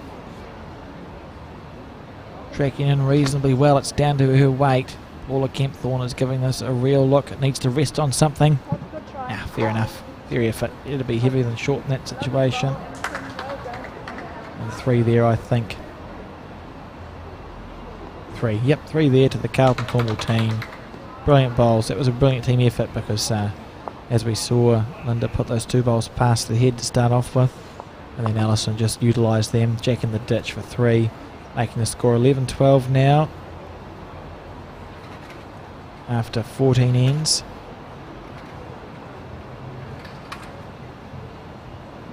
(11-12) after 14, so it's a 4-end game essentially left to go now. 4 ends left, 12 bowls for each player, barring an extra end if it's all square.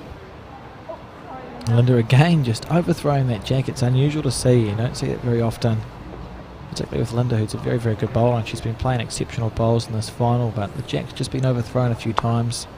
Sometimes on a carpet green like this, the jack is a heavier one. It doesn't look like it is. It looks like a white jack. They're usually yellow, but they're a heavier jack because it's an inside one, and they feel a bit different when you roll them.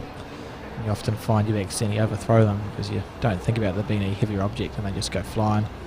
So if I was to try and give the players an excuse, I would say that it's a heavier jack, but who knows? I'm not sure if it's an inside one or not.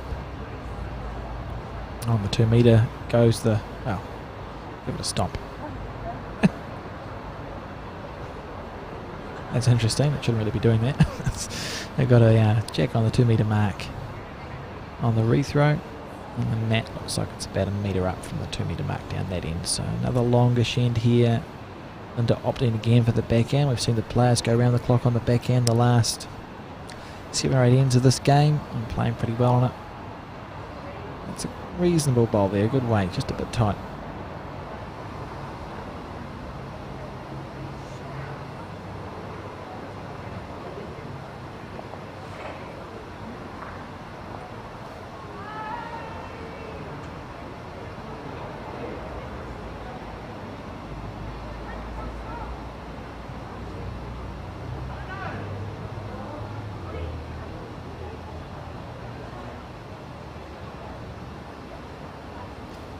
Good drag there, just a bit short. It's been a really intriguing final. We saw St Helier string those 3 ends together, the 3, the 2 and the 2, to get up by how many points it was, 6 or 7. Carlton Cornwall stopped the rot and have now sort of strung a couple of ends together themselves.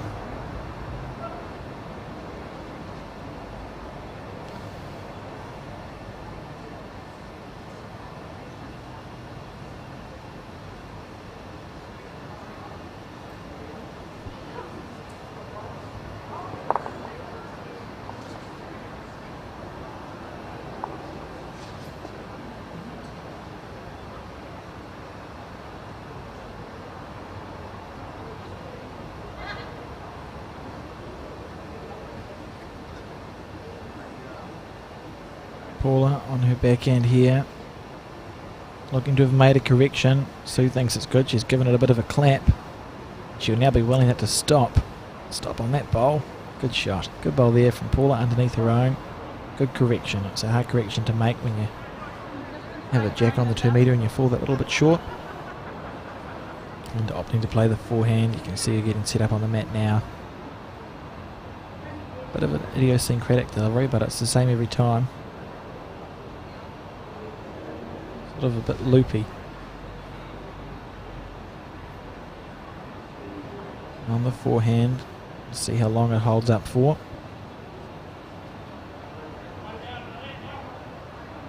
Now if it stops, she'll be happy.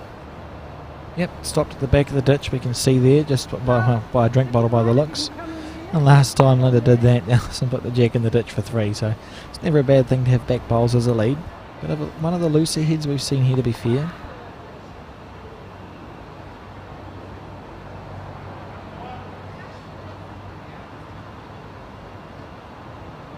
Paula let that one go with a little bit of a shove on her forehand.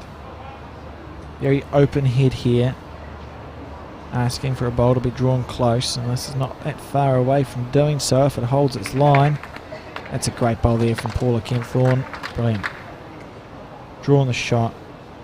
Blocked the backhand up and got one just past the head. So St Heliers crosses over, holding what looks like 2 there. Carlton has the back bowl. We'll see what Alison does. Bowl or jack doesn't look like the worst option to me.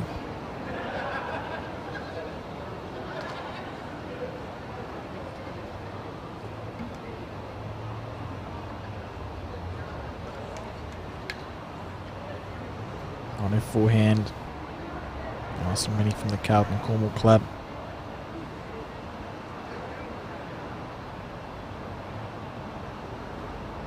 One of the most well-known clubs in New Zealand.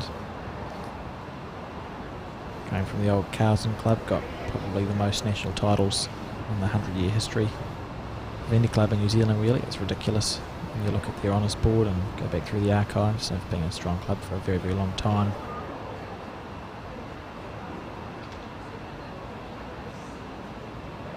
So, looking to clear that bowl. Yep, that's the first part done, and now she needs a bowl to stop.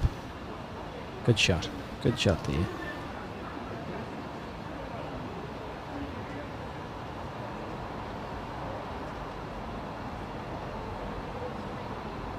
Alison on her forehand again.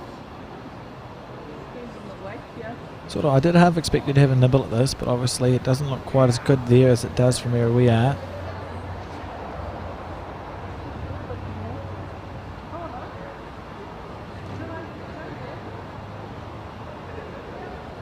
So, already played her backhand once and a pretty good bowl on her backhand. So she's just making a decision now. She could change the head. She could draw as close as she can on her forehand and take away that temptation for Alison to have a nibble. Now, on the backhand she goes.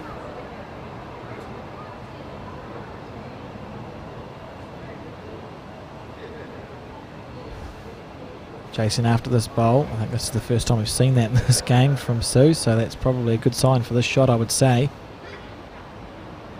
Good shot. Yeah, good bowl there from Sue. Brilliant. Counting.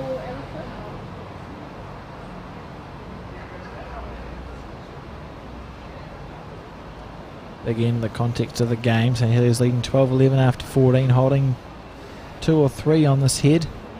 They can score a number, they'll be very happy, but Alison is looking to stop that. She wants it to swing. She needs it to swing onto the jack. Just missing, just wide. Gave it every chance. She was looking to be slightly tighter. She had bowl a jack target to move it back on. Missed it by no more than a bowl in the green, and that's a loose-ish end, but I don't care how you get them. It's looking like St Heliers is going to score at least a couple here. So we'll be looking to put salt into this wound by adding another bonus.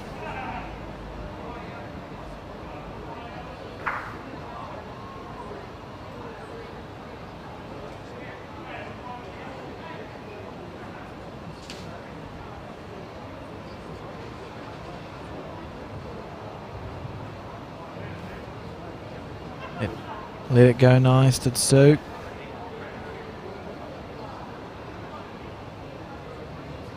Lovely track here. How's the weight? She does not want it to hit that bowl. Worked out okay. That's no problems there. So St Heliers, we'll see if they have to go to measure, but there's one conceded already. There's the rag trick. And Linda Ralph will measure the closest one of the Carlton Cornwall bowls and go around in a circle and see if it's more than one or less. Well, it can't be less.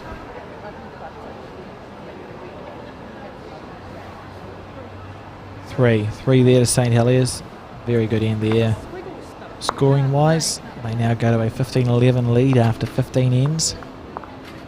Bounce back, stopping the right, back in the reverse direction after Carlton had gone on a bit of a scoring run. It's 15-11 after 15 now to St Heliers in this women's pairs final. 4-point lead, 3 ends to go. Right down to the business end now, and these teams will be thinking slightly different things. For St Heliers, you have 4 up, 3 to go. You just want to score this next end and then protect. Carlton Cornwall will be in a slightly different space.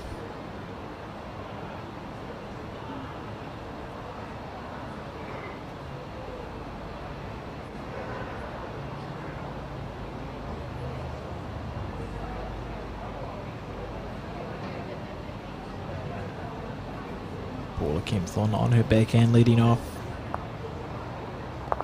Again, St Heliers 4 up, 3 to go. They just really want to score on this end. Doesn't matter how many you score, you just want to be scoring, because if you're scoring, your opposition's not. Carlton Cornwall will be thinking to themselves, oh, we probably need to string a couple of ends together. They don't need to score numbers, but just string a couple of ends together here. Linda Ralph being forced to switch to her forehand.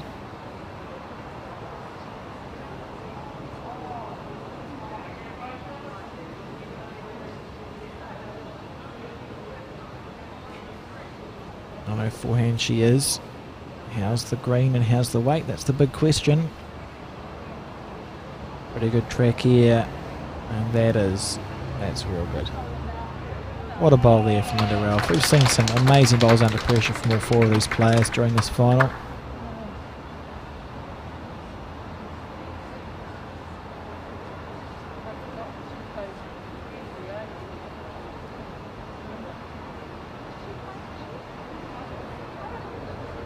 Paula switching to the forehand as well. It's a good green. Down to the weight now. How's it going? Sue giving this one a real look. Whirling this one on. She wants to go inside out. Great shot there from Paula. Brilliant bowls from these leads going toe to toe.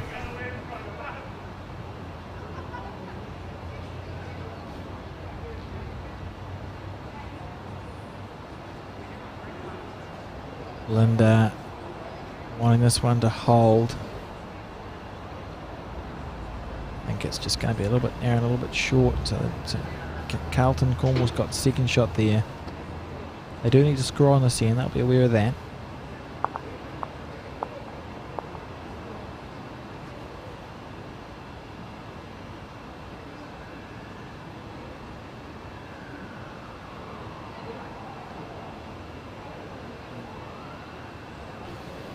Well, it's not narrow. Should be hoping it's past at least.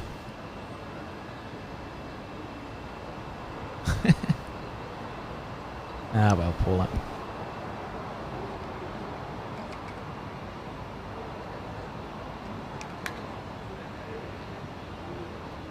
Big bowl here from Linda. The third bowl of the league, the last bowl of the league. You want to make it effective. Doesn't like it. Doesn't like it walking up. I think it's going to be short and narrow. Just tight. Goes past the head, it could be useful. Yeah, looks like there it's about a metre past. Could be a handy position for Carlton. Again, no back bowls at the moment for St Heliers. They are holding one, but no back bowls.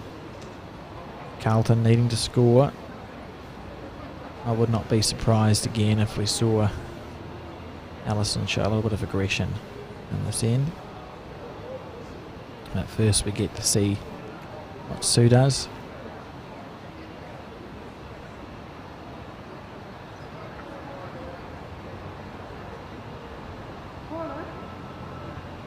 Oh, she can't move that one up, one down. Oh no, she's asking for a foot. Never mind.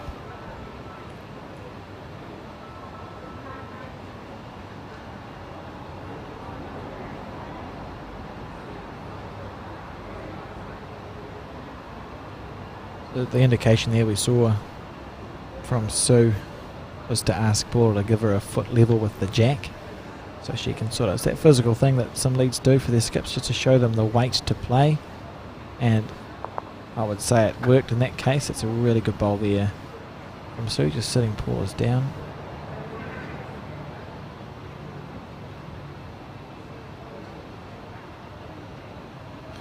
Allison looking to drive the bowl of the jack on the backhand, and she's not far away here. She's not far away here from the jack. She's got it. What a bowl.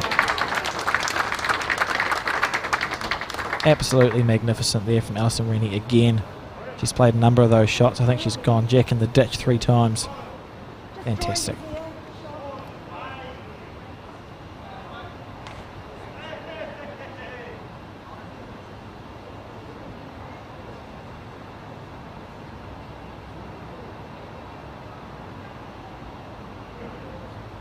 Big pressure here. Wanting it to run. She needs it to run. Might have cut something out. We'll see what Paula says. 2 down. Cut one out of the count. So we see where the jack is. It's just by the 7 at the other end. Allison on her backhand. Looking to add another shot to the count. She's made use of those back bowls of Linda's on a couple of occasions now. So the jack is at the bottom of our screen. There we go, now we can see it. It's by the just to the left of the 7, sort of, I don't know, 9 o'clock on the screen. That stops, it's amazing. What a shot from Alison Rennie. That's 2 absolute pearlers. Shot's just here.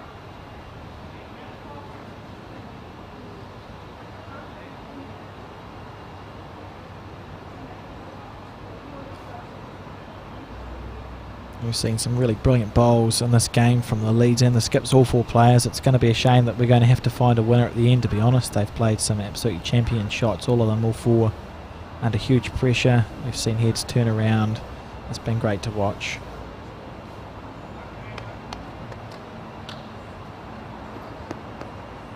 Yeah, it could be the shot, Alison. You'll I think that was a pretty good bowl there from Sue.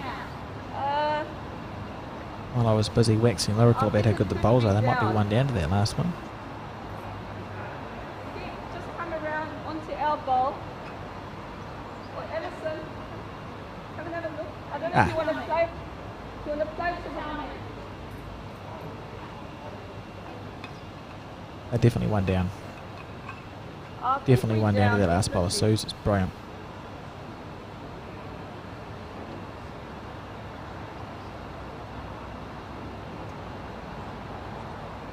She should come have a look at the head, I think. Opted not to. Opting to remove that bowl on the backhand. She's going to need to get lucky.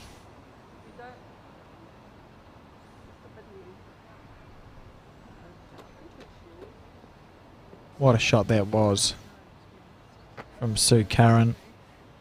Drawing across the head on the forehand. Near to where the jack, we can see the jack is there, other things, so what we're going to see is Linda measure their closest bowl and see if the St Heliers bowl has beaten that or not. Another magnificent shot from Sue after 2 brilliant ones from Alison, but I think should be 1 there to St Heliers.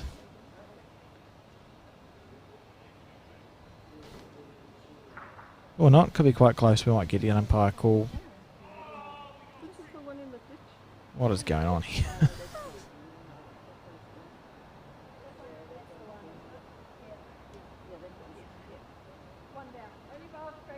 One to Carlton Cornwall at the end of the day. So the game's still well and truly alive. 1 to Carlton Cornwall. So they after 16 ends, the score is now 12-15 to St Heliers. 2 ends to go. 12-15, 2 ends to go. Courtesy of a brilliant bowl by Alison Rennie to put the jack in the ditch. And they must have been holding 3 or 4, but Sue cut it down on her forehand, drew what we all thought was the shot until they measured. Interesting game to watch. Second to last end. Players have got 6 bowls left to go each, unless we go to an extra one. And we'll see what hand Linda Opts to play. She's been going backhand the last few times in this direction. Backhand again to our right on the screen.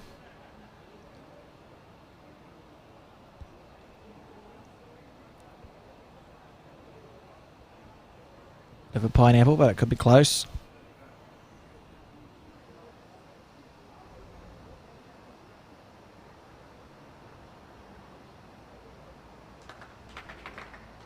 Yep, that was pretty close. Good shot there from Linda. Great leading. Pulled up probably 2 feet short of the jack. Perfect line on her backhand.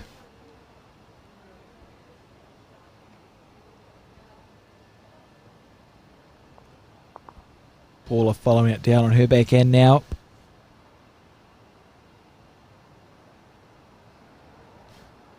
Hoping she's got good weight, she's got good line. She's just going to pull up short.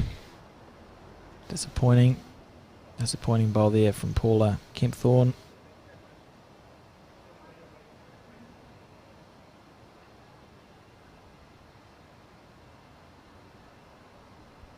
It's the point of the game where it can be easy to start accidentally feeling a bit of pressure in a final. You've got a couple of ends to go. Both St Heliers and Carlton will be feeling similar pressures really, because 3 points is not much to be in front, and it's not much to be behind either. And that is absolutely amazing there from Linda Ralph, drawing a toucher. Only positive there for a St Heliers point of view is she's moved the jack away from the 2 blocks, so they can now see the jack. There's a clear path there. Paula will just be looking to draw past with this bowl. If she happens to miss narrow, that's fine. Let it go smoothly. Wants to be past the hedge, wants to be past the head to give her skip a chance. Now she'll be hoping it swings. Oh, that's a shame. She'll be disappointed with that bowl. Beautiful line both times. Both her bowls have been in line with the jack, but just that sort of couple of metres short.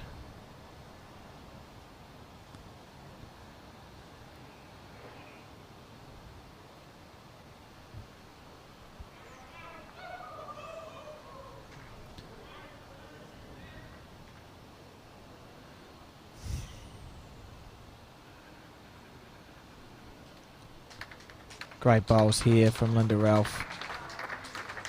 She smelt blood and she has pounced. That is brilliant leading there from Linda. So he just needs a bowl past.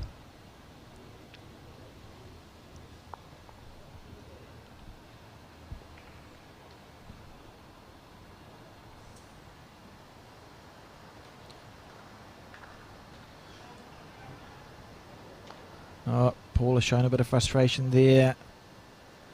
I think this is another short bowl. She'll be gutted with that. She'll be gutted with those. She's played so well this game. 3 with good line, but just that little bit short.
And so we see on the second to last stand here with Carlton Cornwall in a brilliant position thanks to Linda Ralph. She's played 3 absolute screamers, 2 bowls within a foot of the jack.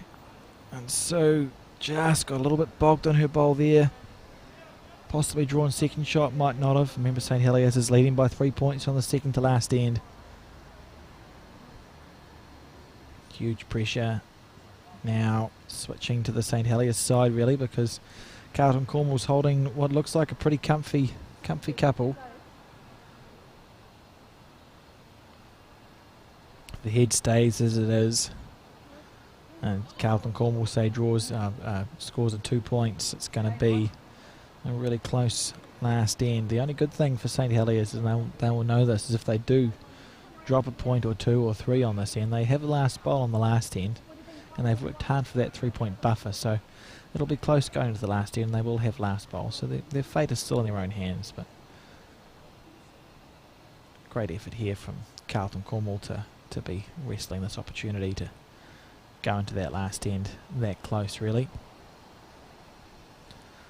And Sue here on her forehand has played so well this game.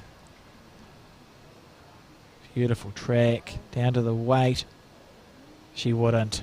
She wouldn't. What a bowl! What a bowl from Sue Curran. She has played some absolute exceptional shots in this game. Carlton Cornwall holding one good position. You could cannon Sue's bowl out for 3 or 4 on the backhand. I think they probably will. It'll cannon out. It's touching that black one. Very little jack movement, and if there is, it's going in their direction.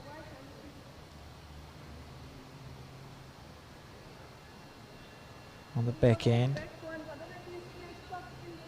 There we go. We might get to see it. Alison on her backhand now with weight. She needs to clear that front bowl, and she's close. That's all she needs to do is get past the front one, and she's close. She's close. Oh, what a shot. What a great effort there from Alison Rennie. A bowl off. Brilliant try. Don't have anything else left to say, really. It was a great effort. It's what great skips bowls we've seen in this game from both of them. It's looking like Carlton will probably score 1 point. Still have to play an almost impossible bowl to draw the shot on the backhand. She does. She gets 2. That'd be pretty impressive. What a great game this has been to watch. Close. Looks wide to me. But she already did the damage with her second bowl. That brilliant second shot there to cut it down from 3 to 1. 1 to Carlton Cornwall as we go into this final end, this final 18th end of the Auckland Women's Pairs Championship. And the score is 13-15 to the St Heliers team on this final end. St Heliers with the last bowl. And what a brilliant match it has been. I nearly want Carlton to score a 2 and see if we can't have another end happen. And they're just deciding now where to put the mat. They've had a couple of 2-2s. It's been reasonably successful.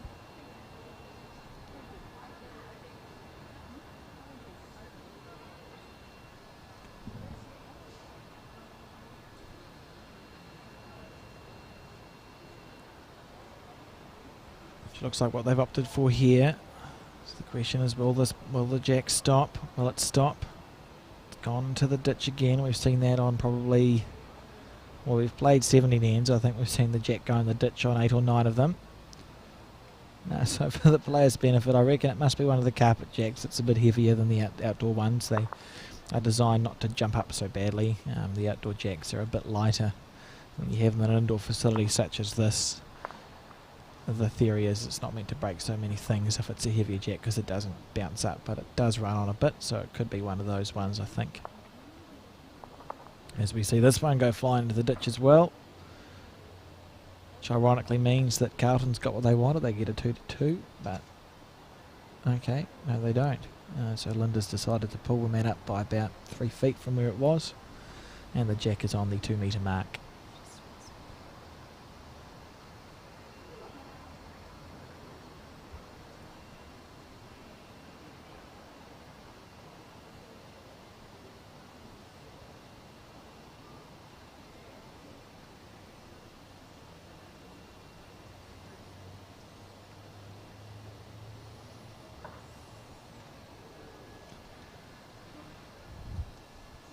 Linda on the back end now. What a bowl. She is just playing some magnificent bowls in this game, has Linda.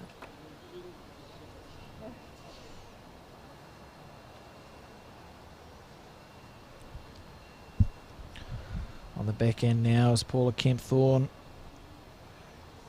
Remember, St Heliers leading by a couple. Paula has been short the last few bowls, so she'll be looking to remedy that. It's got beautiful green, but just pulling up, and I wonder if it isn't. You know, it's a really stressful situation in a final, and if you tighten up, it can be easier just to fall that little bit short. She's played a bowl this game. She'll know she can. 2 more bowls left for Paula. And she'll be looking to make sure they're good ones. And Linda here with her second bowl. After playing that screamer of her first one, will be looking just to get another one right up there. She's not far away. It's on a good track. She'll want it to run. Good shot. Second shot there. Bit of room there for second though from Paula. That's all they need.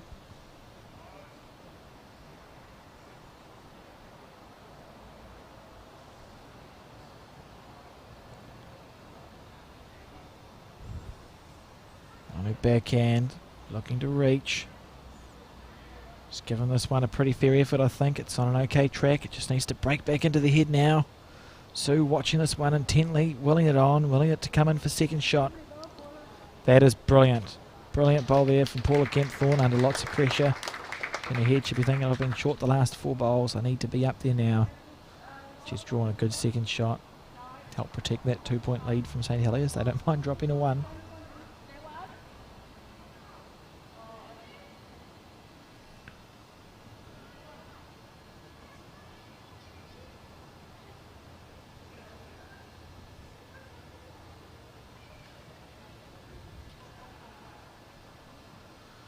Linda on her backhand.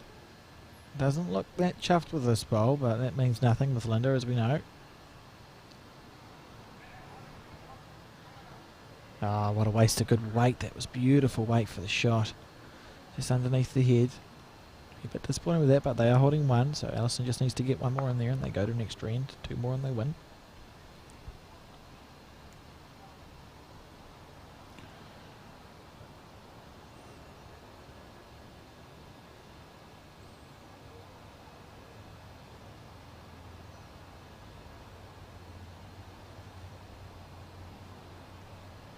See what Paula's managed with this one.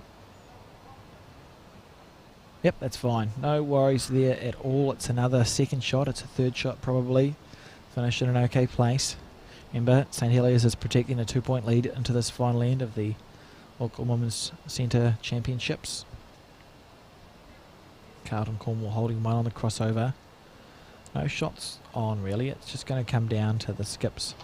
Get 3 bowls each, drawing as close as they can, and whatever it is when the dust settles is what it is. And if you're Carlton Cornwall, you're hoping for a 2 or 3, and if you're St Heliers, you're hoping for it not to be that. Nice out of the hand. Nice out of the hand from Alison Rennie here on her backhand. Tracking well, I reckon. Needs to pull up. Beautiful effort there. Good bowl to correct from. She doesn't need to change much. Linda just indicating about a metre. Sue could be on her backhand because that'll change Alison's shot. No, opting for the forehand here.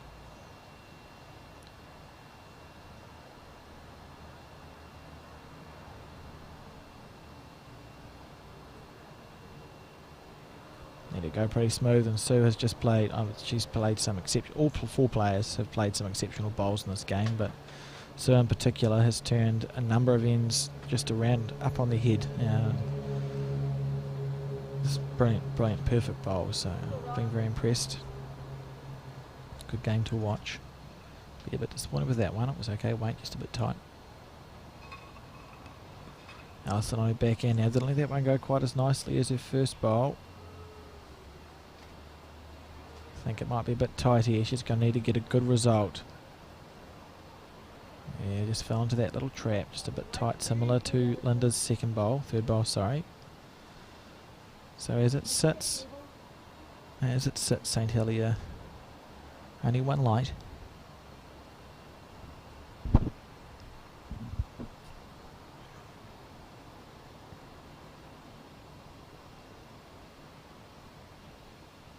Would expect her to follow this bowl up.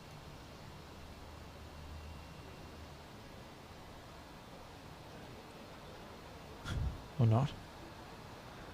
One bowl to go for each skip. St Heliers literally holding the win here. Alison knows she has to draw second to give herself a chance of an extra end. Could be the final bowl. Could be the final bowl going up the green. Is it close? Don't think she likes it. Needs to hold. Not quite. What a great effort and what a great game. What a great game of bowls that was, as we see St Heliers emerge victorious in the Auckland Women's Pairs over Carlton Cornwall, 15 points to 14. Thank you very much for joining us, and come back if you have a look on the Auckland Bowls website and Facebook, you'll be able to see the next scheduled game. But that was brilliant, so all congratulations to St Heliers on a wonderful win. Thanks and have a great day. Are you ready? Yeah! All right, here we go. Everybody, get on up and do your stuff. You better get up. Take the rub off the floor. We're gonna groove right here a little bit more. Do your stuff. Don't be so rough, but you got to be tough when you do your stuff.